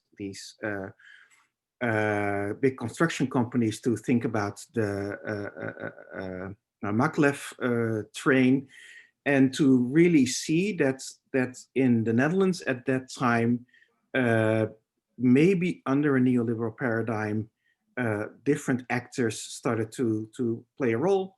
There was also a sort of, I would say, and I'm not sure if it's called an increase in democracy, but at least many more voices that were at the table. And in the planning projects that we tried to do in the Netherlands, like the Antwerp-Poitiers Delta Metropole from the early 2000s to the Randstad 2040 to the Olympic main infrastructure, we were really always thinking like, how can you sort of diversify the conversation about the future of the country and about the sort of role of planning.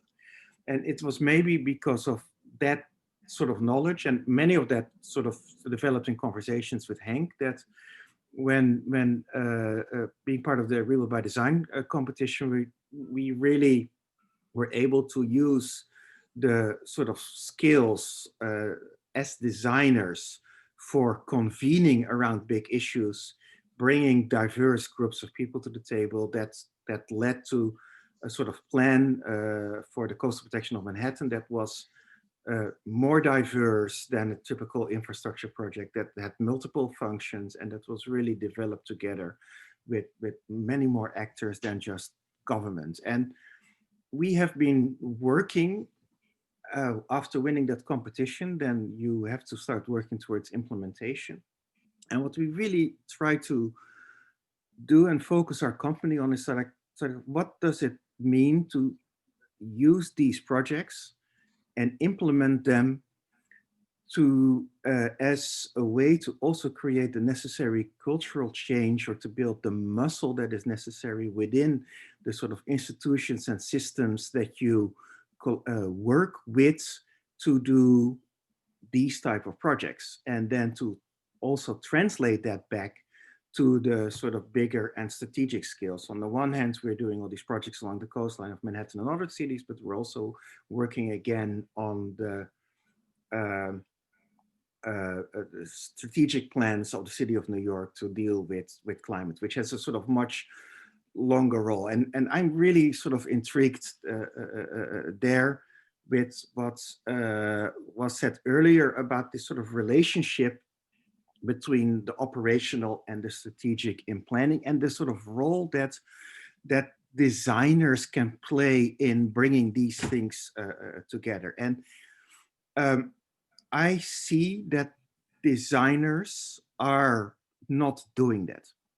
And I see that specifically they're not doing that in the Netherlands. We have this sort of idea that designers, because they have the ability to communicate and to integrate and to innovate, can have a sort of real space in planning. But in the Netherlands, what you see is that the designers love to think about the very long term, about the sort of the plan B of the Netherlands, or create sort of visions on the circular economy or healthy cities or whatever. But those are pretty far off in the future. They're relatively sort of isolated. And then there's sort of the operational designers who deal with the here and now, and who have a scope that is much closer. And that problem became very clear to me as we recently did our first big sort of climate projects in the Netherlands for the metropolitan region of Amsterdam, where we were asked to sort of explore how investments decisions now and in the future could include, in area development, could include climate adaptation. And working back in the Netherlands, it scared the living shit out of me. And I'll tell you why. And apart from the fact that, of course, 95% of the planning that happens in the Netherlands is done fantastic, and it's brilliant and world-class, etc. What I saw is this real gap between maybe some long-term thinking and the operational. I saw the fact that, for instance, in the fact that on the ground, the norms and codes with which we work in climate are relatively near term. And there is no real thinking of what would happen beyond 2050. There is and that part of that has to do with the fact that that period of uncertainty is too difficult. And part of that has to do with the fact that the people who have been developing and arguing for these codes have a sort of history in water management, and that is a history in which climate was relatively stable. And there has been very little realization about the fact that we are coming to a period that is not only unpredictable, but that will have accelerated change. And there has been very little, very little understanding of what that might mean. What I also saw is that climate in the Netherlands is often even equated with water. So a whole host of issues relating to climate, heat, but even further down, equity and these type of things are also not really addressed. So what I encountered was a sort of professionalism without really a deep engagement with the complexity of these problems. And I found that really interesting. I also found that maybe that has to do with the fact that the designers that are in this space are still working from a control perspective, and that's really something that we need to change, and very much from a spatial perspective. Whereas, and I really agree with Maria in that sense, that the real solutions to the big challenges of our time might not be primarily spatial at all. It is rethinking our political economy. It is rethinking what it means if we change our political economy to how we deal with financial arrangements and contracts and our regulations. And I really feel that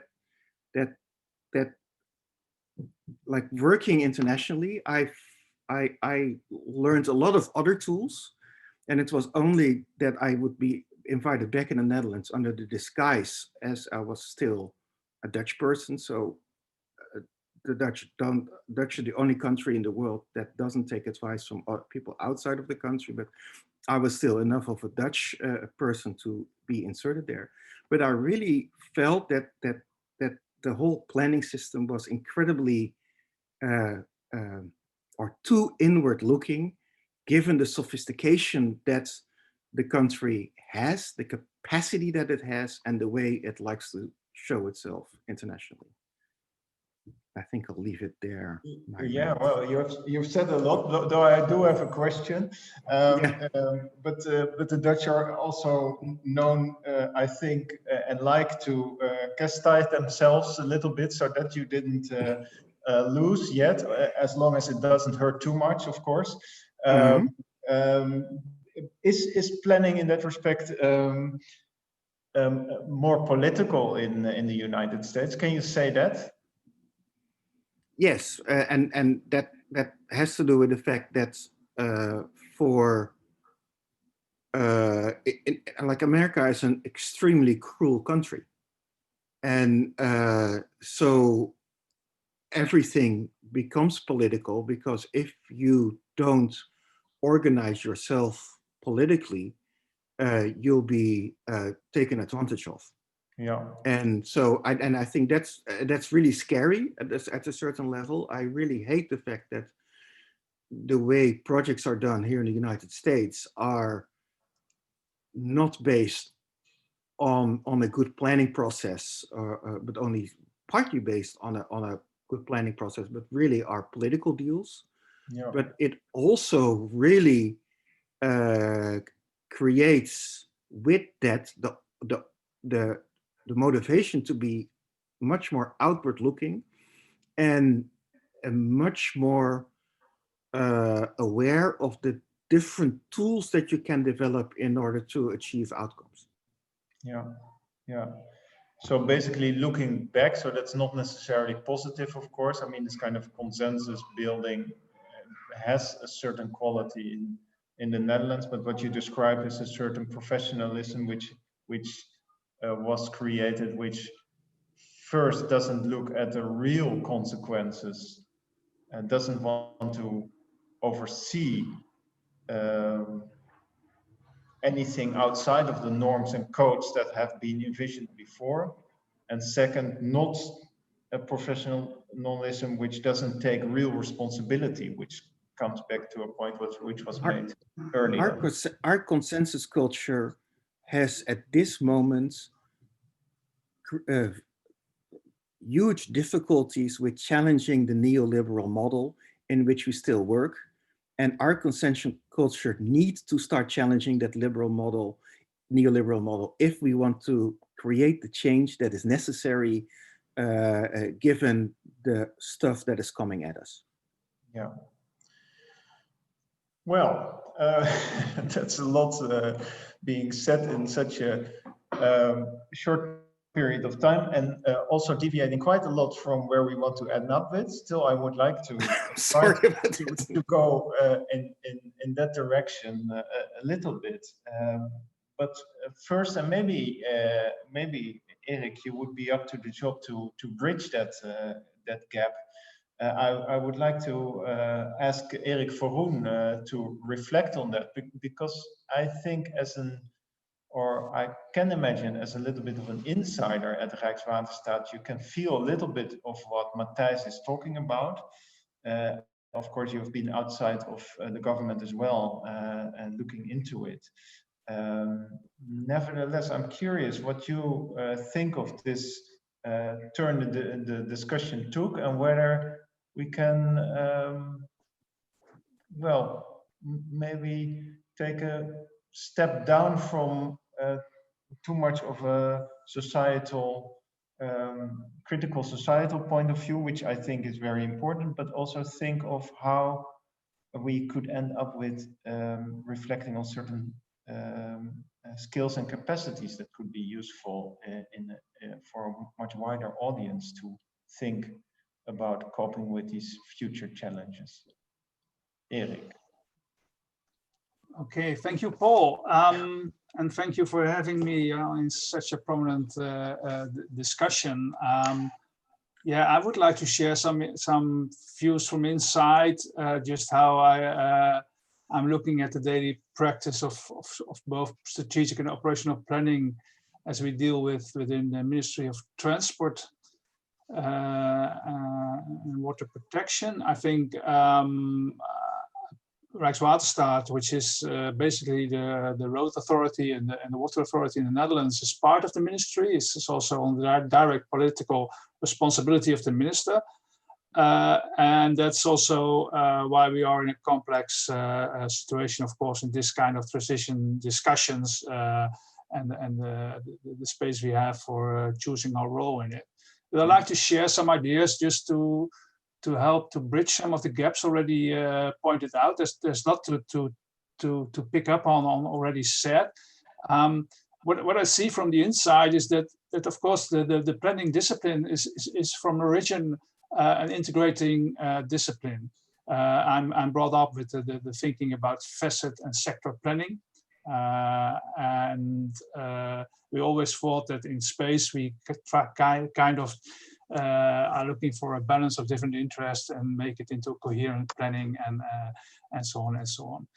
And what I see is that we are still talking about integrated planning, but in fact we are in a world of multi-sectoral planning. And multi-sectoral planning is much more about the battle for space. In fact, if we are honest with each other, in the Netherlands, we are facing a battle of space on all levels.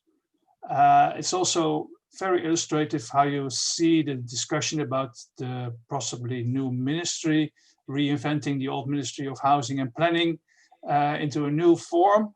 And the name I heard lately was the Ministry of Physical Environment and Building.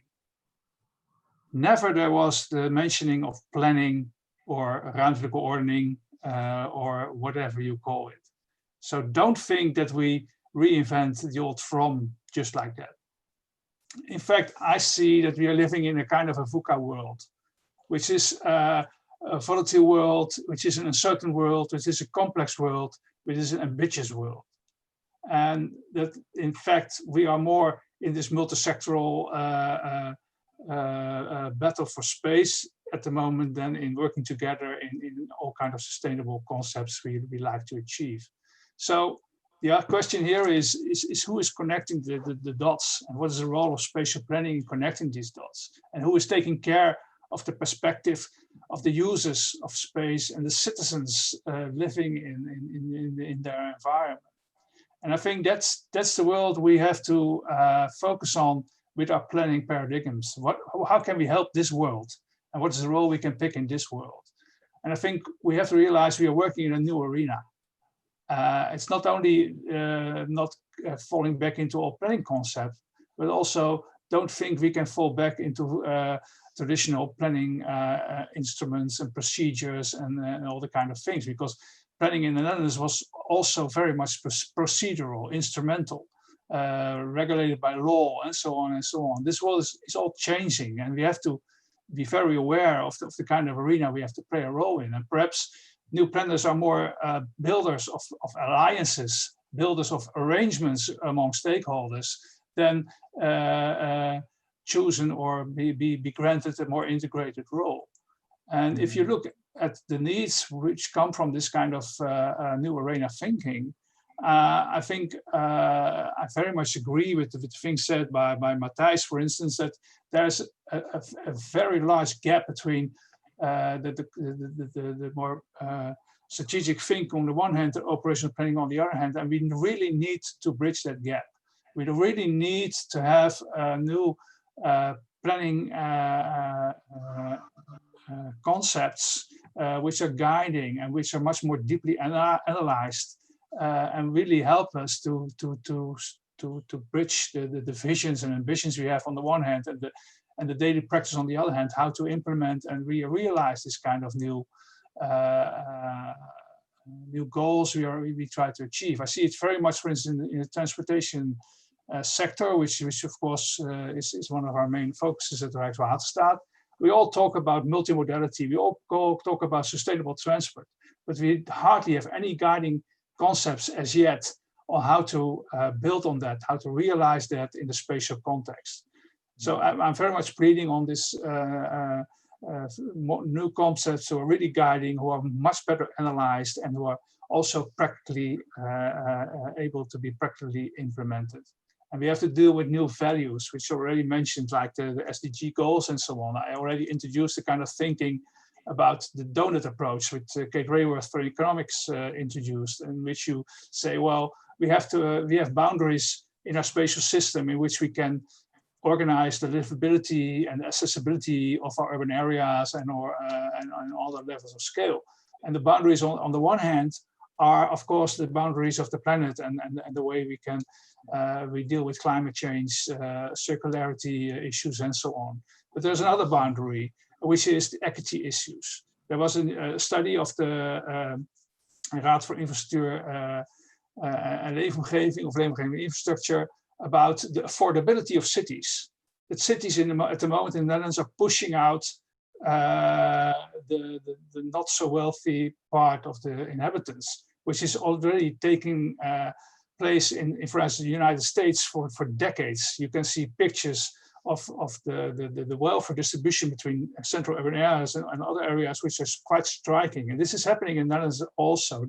So it's not only the environmental boundaries, but also the social boundaries of the system, which very much determine the field we have to operate in. What I also think is that we have to be much more practical about the business case part of planning. How can we pay it? How is it feasible in practice? All kind of concepts are not well thought through in the public and private business case part. Who's paying? Who's benefiting? That kind of issues should be addressed more in more detail, and has also to do, of course, with the discussions we had before about the benefits and the risks, how they are taken care of. I also think we are looking very much at new forms of participation and adaptive planning approaches, which we should be also become more concrete on how to organize that. We see the need for new forms of participations to bring in the insights of all kind of stakeholders. And in fact, we have to work on a kind of organic planning concepts in which we very much have a double goal in setting our long-term goals and mobilize people along their own long-term goals, and on the same hand take very practical steps toward it. And it's not a straight line, it's a very organic process in which planners have to pick their role as well. So right now, I think we on the conceptual level, I very much recognize the ideas already shared in this panel, but I really am looking to the step to bridge the gap towards operational and useful concepts for planning and roles of planning, which can really help us forward, because we are lacking them right now. So basically, in your analysis and your view on things, actually, the planning as a profession needs to quite radically change. It needs to do much more and much better. That is quite striking. You agree to the point that Matthijs is making, looking outwards in, which is also sort of quite fundamental and challenging as planners in the Netherlands. While at the same time, there's a certain risk to it. You also said as planners as a role of bringing together all of these elements. Quite easily we could fall in the trap that Maria sort of outlined, and not position this as a very central political debate where we should take the responsibility in showing that kind of reality. It's also, I'm quite struck by the fact that actually more and more of you in the panel are speaking in terms of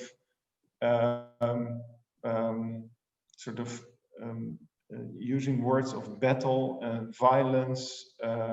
There's a battle for space, so it becomes quite vivid actually that this is a quite critical issue we're dealing with. So there's quite a lot to be done if I hear all of this. Still, and I think it's only fair to go towards the last two speakers of the panel in this respect, because basically what of course it's always a little bit difficult of what you hear yourself someone else talking about or is really what they meant. I think it was very important for me at least, a position Ruth Hopner took at the third edition of the New Planning Dialogues late last year, when we were still allowed to all come together in the big building of actually the rebuilt building of OMA, the old Vroom building in The Hague, where we were all in this one big monumental room. And at that moment, it was raised this idea that actually planning capacities, for which we could, after this debate, be very critical, should be made available to much larger portions of the society in order to cope with these large challenges. That's at least what I heard from Ruth. So perhaps you can correct me in this, or see how you look at this kind of question of planning capacities and skills that are available to larger parts of society. Ruth, are you there? Yes, I'm here. I'm here. Sorry, my son just came in screaming, so I was a little bit distracted. All happen at the same time. Yes. Yeah, I think it's funny that we always talk about planners as architect of researchers, because I'm working also for the municipality of Rotterdam, or I work for the municipality. I see a lot of planners who are not planners. Like in unintended planning, I see a lot. So I think that could be a role of the future planner to teach the unintended planner about the consequences of planning. Because we have the problem at the municipality that people keep waiting on each other, that issues are very complex, and like we know what to do basically, but nobody knows how to do it, and we has to do what first. And then often like the room you get to plan, or is often defined by a lot of people who are not involved in the planning process, by procedures, by regulation or something they have to do first, and other people have to wait, or they made not their aims clear to the planners. So yeah, we thought it would be very helpful to have a process of mutual planning, and we developed a course for all our for all people in the municipality of Rotterdam to follow planning training. In the sense that we say, I'm working for the social department, but I have a planning background. So we said we place the social issue or the social problem we want to place central, and we invite everybody to involve a planning process, but we also teach planning skills. So we make clear what kind of consequences their planning intentions could have in terms of urban quality or sustainability. And we try to arrange groups where in every group is a real planner, and for non-real planners, like unintended planners, like people working for the health department or for the social department, people dealing with unemployment, this kind of stuff. So we try to evoke like an interdisciplinary planning process in teams. And we did that the first round last year in a training, and we see that it's working very well. People are very happy to work with each other. And I recognize a lot of aggressive language we talked about right now, that people talking about spatial claims. We have that at the municipality as well, especially with the densification strategies in the city center, that we are not talking about opportunities anymore, but about I claim this space for my facility, and I claim this space for my transportation needs. So we are not thinking about anymore about the product or the vision we want to create, the city we want to create. We just talk about our own piece of cake we want to have in this planning process. And we have seen in the course in the training that when we give people the chance to talk about win-win situations, about what can I do for you, what can we do for me, and what can we reach, what can we achieve together, that it really helps to define an integrated strategy, that they realize what other people need and how can they respond to these needs. So we had very positive feedbacks, and now we are entering the second round. And I think initially we really want to train. We started with 20 people working for the municipality now, and we are now training the next round. But we are already talking about scaling up, like really having everybody trained, more or less. If you hear the debate till now, you can also be quite critical of these skills that you might be training to the non-planners. Like, should we not be looking much more, first of all, into ourselves? Is it not much more also in terms of the aggressiveness of this language, that perhaps what's really at play is a rethinking of this kind of making operational this kind of planning skills and qualities. Are you not teaching the wrong things? I'm wondering. having heard these this discussion till now? No, I don't think so. We don't use traditional planning tools. We look very much, we decide in the course, we follow the research by design process, but we spent a lot of energy in analyzing sorry about my English, analyzing the problems together. But for example, we use for idea forming, we use the Just City Index developed by the Just City Lab in Harvard, which is a tool which is far more broader, like talks more to people with a non-planning background.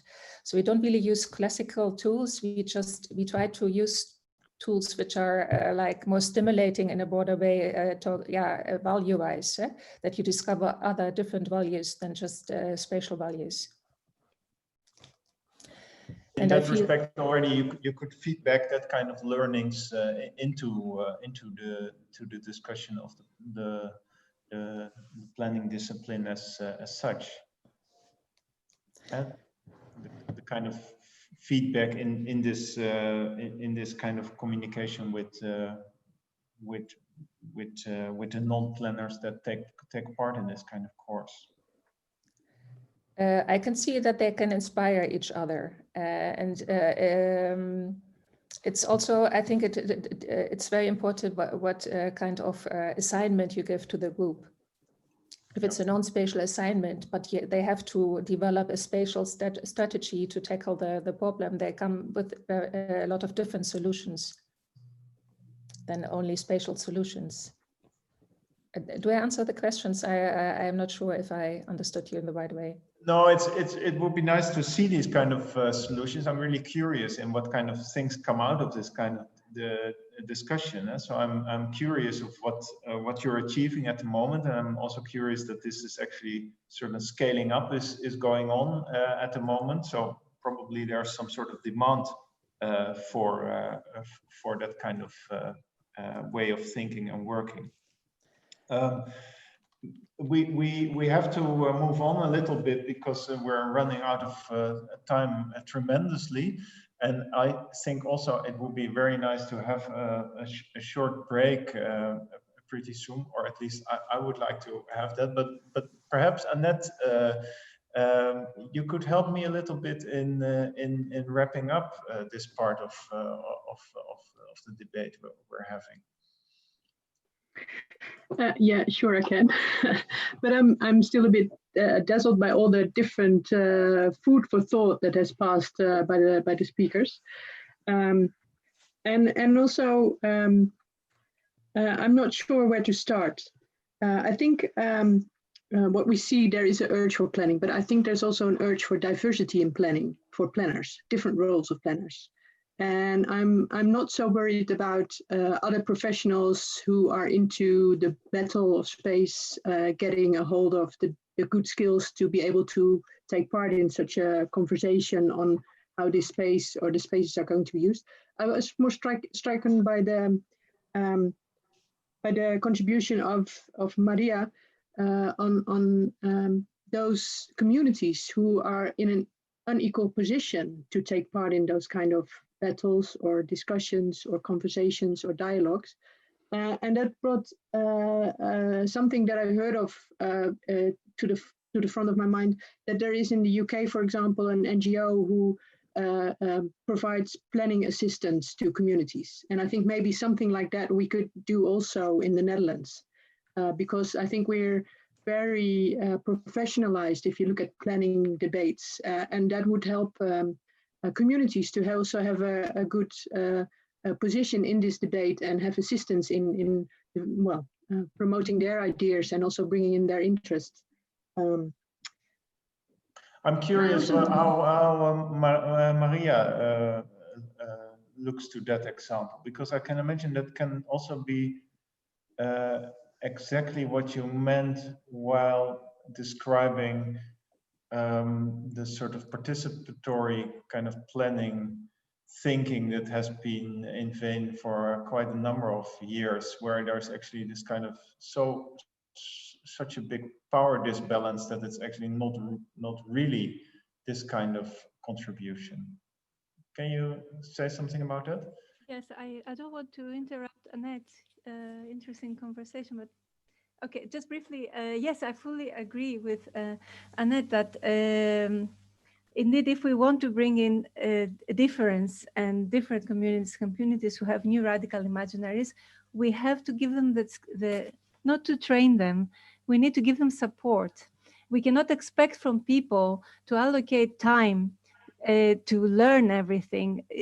This is not a pastime activity for them. If we want them to do it, we need to support them also financially. We either change the growth model and the political economy, which we can't do, or if we operate within a neoliberal economy, let's be fully neoliberal about it. Let's pay them for the time and effort they put in. And I think Annette's suggestion is fantastic. Yeah, and don't let it down to NGOs. We planners, planning institutions can do that. Yeah. I let it up to NGOs or private. Yeah. Yeah, we as academics can also spend some of our time on assisting those kind of groups, and that also brings me to what Wart was bringing to the table. That I think one of the things is that a lot of things are already happening, and people are self-organizing, and things are changing maybe in a way that we're not expecting. And I think as planners, but also as designers, it could be very helpful to ride on those waves that are already there also. And we have to sort of have develop a sort of capacity to see what's happening and use that, and also interweave our own activities with those developments that are going on in this complex world, because we are just not able to overview the future, because there's so much uncertainty, so much unknowns, that we have to sort of develop this capacity to deal with that in various positions, I think. But I'm just sort of reflecting of what I've picked up so far on the discussion. I think it was very rich, and I hope that it's taped so I can watch it again, get all the gritty details out of it. Well, indeed, I think it will be very worthwhile, and we will. So it has been taped, as Alain-Griete already said, and I'm also truly very happy with this conversation we're having. But to reflect on something else, you mentioned that we had these discussions beforehand, and I'm actually quite happy that it turned out to be a little bit different than we anticipated. It's so much richer now. For me, at least. Well, I think the positions that are taken are quite strong, and also there's quite an agenda to be taken up to. So the new planning is not for nothing, I would say. It really requires quite fundamental rethinking. I think in this debate it became most clear up to now. So actually, looking back into the previous editions, it's actually much more rigorous, what we discussed. I'm sorry to have to cut it short, because I'm actually I didn't, so I should have maybe, because then we would have ended this conversation 45 minutes ago. I think what we should do is take a short break. I will get into contact with Alain-Griete. Maybe Alain-Griete can come into view, and we discuss how to wrap up the afternoon. But I think perhaps Alain-Griete, are you there? Yes. It's good to just put in a short break. Yes. So I think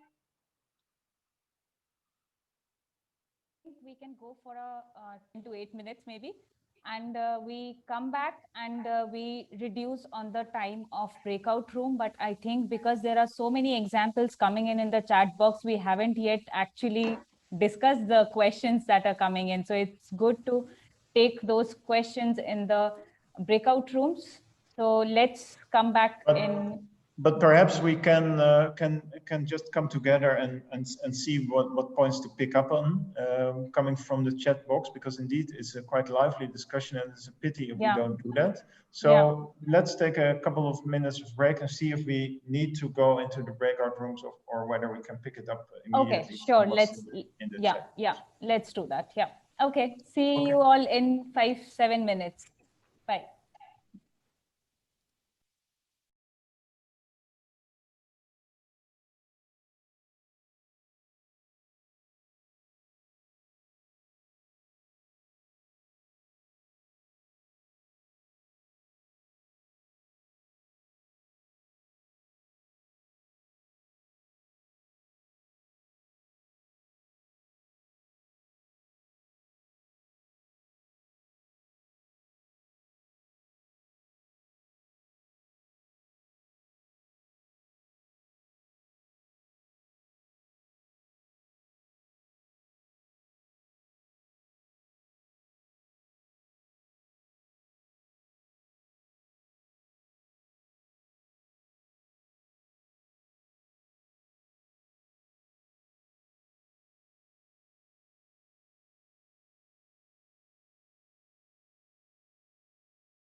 It was unmuted over here.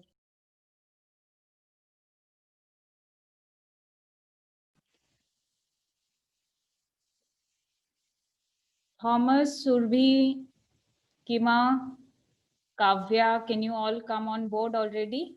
Switch on your videos and come on in.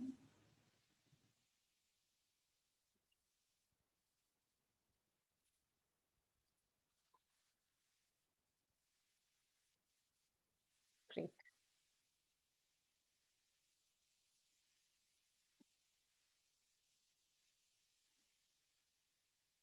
I would request everybody, whoever is back from the coffee break, to switch on their videos for this last session.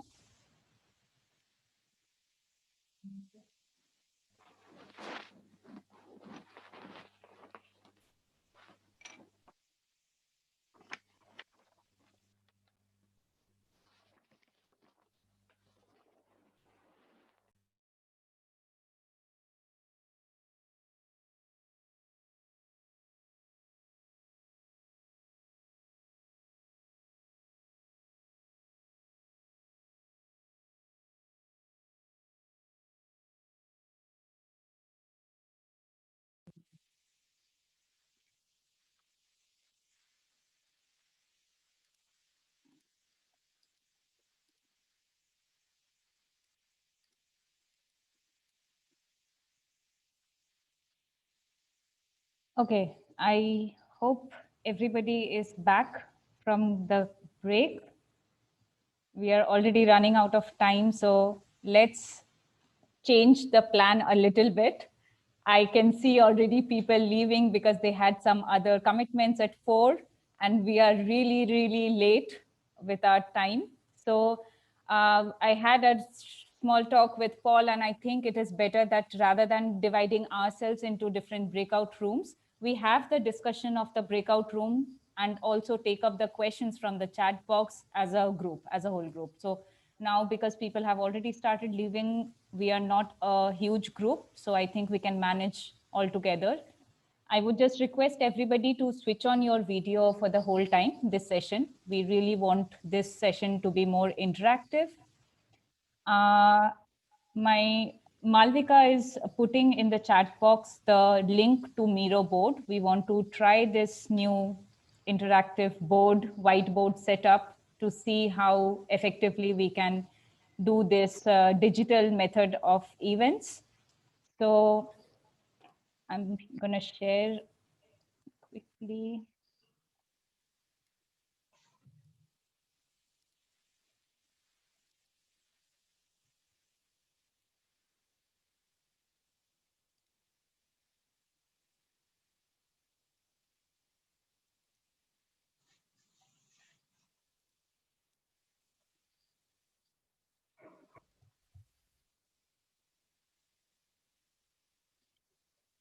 So I hope if all of you have the link in the chat box now, and you have to log in with your own either Gmail address or office address, just quickly log in there. We will, as soon as you log in, you will be able to see our board. So in the board, there are 2 questions that we are asking. What are the examples that we have been discussing in today's discussion are relevant to think about it further or to discuss it further or to something there to learn from? And the second part is which skills and capacities are we lacking? So what kind of skills do we need? You only have to drag and drop these sticky notes towards the left side and put it up in these 2 pink and blue boxes. That's the interactive space for you. So I will hand it over to Paul to have this discussion on the Miro board, and we will keep sharing our screen in between. But it would be nice to have everybody on video so that we can see. Please raise your hand in case you want to say something. We will pick up your question then. Paul. Well, I think I already see a lot of hands immediately, so that's good. No, but I think we really have a couple of minutes left only. So I think it would be really useful if we can leave open the Miro board to collect your ideas, because for us it's important in compiling the new planning cookbook that we're working on, which is still a huge effort, and we're not even close to starting, but I do think it's important to collect concrete examples of what we just discussed about. I think it makes matters much more clear, and also it can be very inspirational. I think that was mentioned time and again as being very important to this discussion. So I have a couple of minutes for some reflections, maybe perhaps from someone who was not in the panel. There is a lively debate on the chat, so we will pick up on that later. But I'm just curious from just seeing the people on the screen who would like to react and put forward a very important message that has not been mentioned yet. Can that be the case? Let's see. Who's wanting to say something? Otherwise, I'm going back to the panel again, because I saw Maria actually. Hans Dekker, do you want to contribute something? Please unmute if you want to say something. Yes. Can you hear me? Can you hear me, everybody? Yes, please introduce yourself. I'm Hans Dekker. I used to be a landscape architect. I'm trying to contribute a different way, dealing much with society and space instead of space and society, what I formerly did. But what strikes me is that I think we should incorporate what I call the spiritual realm. Because what I see is that we are dealing with problems that have to do with who we are as a person, as people. And it seems to be, for me, that it is what we see now is a result of the past. And we have to deal with the future. Don't you hear me? You can't hear me? We can. So I think what we need is a sort of dialogue in a triangle between society, space, and the spiritual realm. And that is what is completely missing now, also in this conversation. And it seems that we are more or less tangled in circles, and we are dealing with abstract conversations, but we are not dealing with the real issue of selfishness, self-centeredness, which has to do with all these problems that we are facing now. Nobody is responsible for this world. And if nobody is responsible for this world, who can change it? So what we are doing, we are trying to solve the results of all these problems. And that is an endless way of dealing with these problems. And as designers and planners, we should go to the origins of the problems. What is really going on here? And this is the things that we should put into our debate. So well, I think interesting position you take. I do think we hinted towards, at least in terms of the necessity of a much more value-based discussion. We hinted towards this. Yes. Perhaps it needs a little bit more attention. I just looked at the Miro board and I'm quite excited about what's happening there. So there's quite a lot of examples coming in and points being raised there. So I think that's really very helpful to us. It's actually so much that it's difficult for me to pick up on elements that are put there. Alankrita, do you want to add something? Yeah. I think we can take a look at this Miro board after maybe 5 more minutes. Let's see if anybody else have any questions, and we pick up at the board after, reflect on the board after 5 minutes. Is it okay? Yeah, because well, let them feel it all. Everybody is feeling something or the other. Yeah, so I think that's very helpful, and it could continue a little bit also after we close the discussion. Yes. Maria, I saw you raise your hand a couple of times, so please. Yeah, sorry, I'm just really keen to hear from Ruth Helpner. some more, because she seems to be working hands-on, and I would love to hear some examples of, what kind of spaces people you work with claim, what kind of skills you train them with, and more importantly, what kind of city do you think is produced by these multifaceted, very localized or personalized, individualized interventions? Yeah, well, you were already asking that also in the chat. So indeed, it's good to hear from you, Ruth, to how, if you have concrete examples. Concrete examples of planning tools, or what do you mean? You said that people claim spaces, for example. Yes. Yeah. So, and you provide them with the skills to know how to do that, if I understood correctly. Can you just give us an example of one person without naming them, of course, and one space, and what you did, and reflect perhaps a bit on what that does to the city as a whole? What kind of cities do we produce by these acupuncture points? Yes, maybe he'll actual very actual discussion at the city right now in Rotterdam. I'm coming from Rotterdam. Is the division of public facilities in the city center. We have not there's not enough space for public facilities. At the same time, the whole debate about public facilities. What is a public facility? Does it has to be public, or can it also be done by citizens offering a public service like the commons? So this is somehow opened up the discussion about it. Meanwhile, it is within the city still a claim debate, because we have the department of schooling department, the department of sports, and they all claim their own piece of land for their own facility. And it's very difficult through regulation to combine all these facilities, and money-wise, it's also very difficult to give money to the private partners or to citizens to run a public facility because it's public. So in the course also we discuss the possibilities of doing it nevertheless, or to address private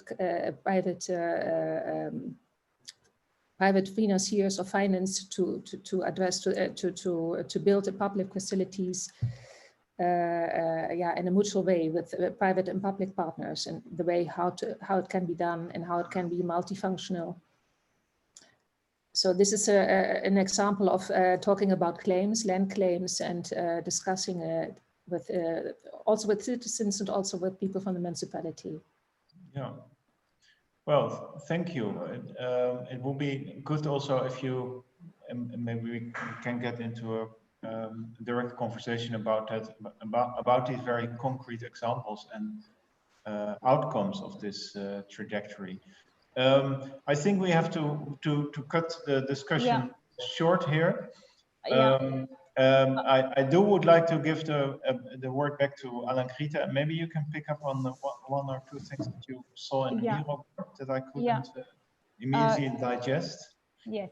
Paul, before I do the Miro board, maybe I'll ask once Ward to, I think he also had to leave, have to leave soon. There are other speakers also leaving soon. So maybe if he want to say something at the end, because we were supposed to have these breakout rooms, so he might have something to say at the end. Ward, are you there? Yeah. Yeah, I'm there. Yeah, very fascinating. I think what I think would be nice to pick up on in drafting this book is that there are some central tensions that became clear by exploring these different roles, but also different responsibilities for planning. And of course, one is between freedom and equality. Another one is between more short-term, organically versus strategic and long-term. So that was, and I guess there are more, and that's a bit how I looked at the overall discussion. And to conclude with, I think it's really nice that you brought us together, that you created this opportunity. And while I was not too much looking ahead to be behind the screen for 3 hours after already a long day, I was completely fascinated. So I'm also very grateful for the moderation and the other speakers. So thank you. Thank you so much, Ward. It was nice having you. It's always the thing that we have to cut short things. It's always, we are delayed. Everybody wants to say something and we don't want to avoid those discussions. So it's nice that we could have it. I understand that it's a Friday afternoon, so it must be already a long week. But yes, I agree with you that it has been very interesting. Thanks. Throughout. Yes, Okay, thank you so thanks, much. thanks. Yes. And maybe let's, looking at the Miro board, I'm really glad that everybody is very enthusiastically using. So some of the names coming up is, if I see it properly, so we have maybe all of us has received the booklet. So some of the names are from there. For example, water as leverage was discussed there. We have discussed as planner as a boundary spanner in the Verdas project. So it's also good to look back at the booklet at the end. But degrowth is a very interesting approach that has been coming from Christian. I think, if I'm not wrong, Christian, are you there? Yes, I'm here. Yes. So yeah, that was brought forward by me because they have great collections of different examples that also provide ideas that are a bit different to kind of the routines that we have. Yeah. And also one more project I would like to pick up from the Miro board is Citizen Climate Convention in France. I'm not sure who has put it. Somebody wants to join in the conversation telling us something about this Citizen Climate Convention? Is it Thomas? Yes. Well, I put the Citizen Climate Convention in it because it's what Maria Kaike mentioned about including parts of the population that are normally excluded from regulatory processes and planning. I thought of what they did and what they are now trying to achieve in France with the Citizen Climate Convention. It's a form of deliberative democracy where 150 citizens are selected based on their representativeness in the total population, and during the course of an entire year, they came together. They were given information and lectures, and they were actually the ones who had to come up with a strategy for making France more climate friendly. And then I think in June, they came out with their advice at the end of June. And so far this climate convention is the largest experiment in deliberative democracy. And most of its use has been in Ireland with legislating for issues that the parliament was not able to come to an agreement on. Okay, agreed. That's a good example. I think that something also could be followed up later for even a learning for the new planning dialogue, how we can keep it. In terms of skills and capacities, I think somebody has put it in a very bold and big letters that don't talk in problems, talk in inspiring futures that help solve problems. So I think we, while discussing the new planning dialogue, has always been very positive about this discussion, and we don't want to give up hope.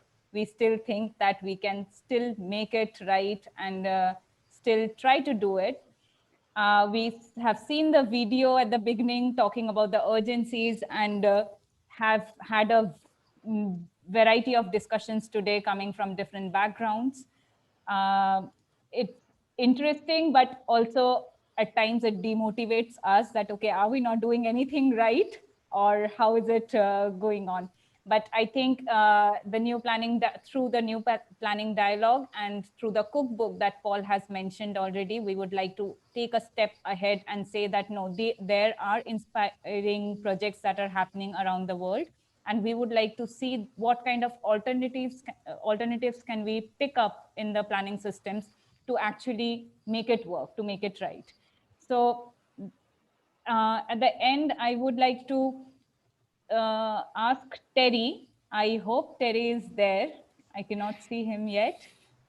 Yes, I just made it. Yes, you just made it, and I would like to give the floor to Terry because he has a very interesting and enthusiastic thought as a closing statement for us. No pressure there. No, I can just share what our intention was. Me and my colleague and the preparation team, we observed these trends in the planning debate that were often about fine-tuning.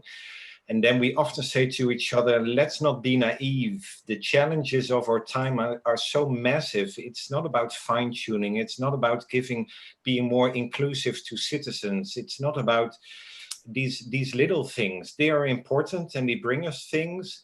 But my Lord, what is coming our way? And if we don't do this, if we don't feel it as our responsibility to cross boundaries, to connect, to integrate, to help generate these images, these inspiring new futures, then no one will. So we have to resume, we have to light the beacon, and like I said in the movie, and we have to take our responsibility of helping society make images where to go to. And just as was said just a minute before, don't stare in the headlights of these problems only, but start building on something sensible. And the visionlessness of the Dutch government and a lot of other governments are in ironic contrast to the immensity that everybody acknowledges about climate change and food crisis and housing crisis. We really have to start making images and perspectives instead of discussing the problems themselves. And that was the wake-up call we meant to convey through this afternoon with all these wonderful panelists. Thank you. Thank you so much, Terry. Last question goes to Paul. Whatever expectation you had from this discussion, did it go in the right direction? Did you learn something today? I learned that there's more work ahead, which is useless to say. No, I'm very happy with the conversation we had. I feel that we need to explore certain directions more thoroughly. I think a lot was mentioned also in the chat, and we will take that up more seriously. Yeah. I think we have to do better time management next time around. Then we would have maybe some time still to chat a bit, but I don't know if someone feels up to that still. However, I think I would like to invite you all to the next meeting on 21st of October in the context of the Week of the Regions. So that's actually quite interesting because maybe perhaps we can also start this political debate a little bit further in that context. And I'm looking forward to maybe working with some of you on creating this new planning cookbook. So I would like to say a big thank you to all of you participating, either speaking or not, or contributing in the Miro board or in the chat. Or if you have some afterthoughts, you know how to reach us. So thank you very much, all of you, from my side. Thank you so much, Paul. Thank you everyone for joining today. I hope everybody has enjoyed extremely as much as we did. Marcel Weiermans quoted while leaving that I'm still confused about the subject, but at a higher level. So I hope that's the same for all of us. So we still don't know what is the right solution. We still have to figure it out. So for that, we are keeping the Miro board open. Please feel free to keep sending us more examples over there and keep telling us that how to actually reach to those skills and capacities. Thank you to all the speakers, Paul, Terry, Annette, Christian, Ward, and all our panel members. And especially I would like to thank some of my colleagues, Malvika, Thomas, and some volunteers from TU Delft who has been committedly participating in all the new planning dialogue. Kima, Kavya, Surbhi, thank you so much. We are almost heading to the end of the whole dialogue. So on the screen, you can already see the last dialogue for registration. So you can go visit our website to register. I'm closing. I'll take 1 minute before I close the meeting. If everybody is busy, then we leave the meeting right away. But if anybody is free for a short chat, there will be breakout rooms opening up. See you in the breakout room, Borrell. Bye. Thank you.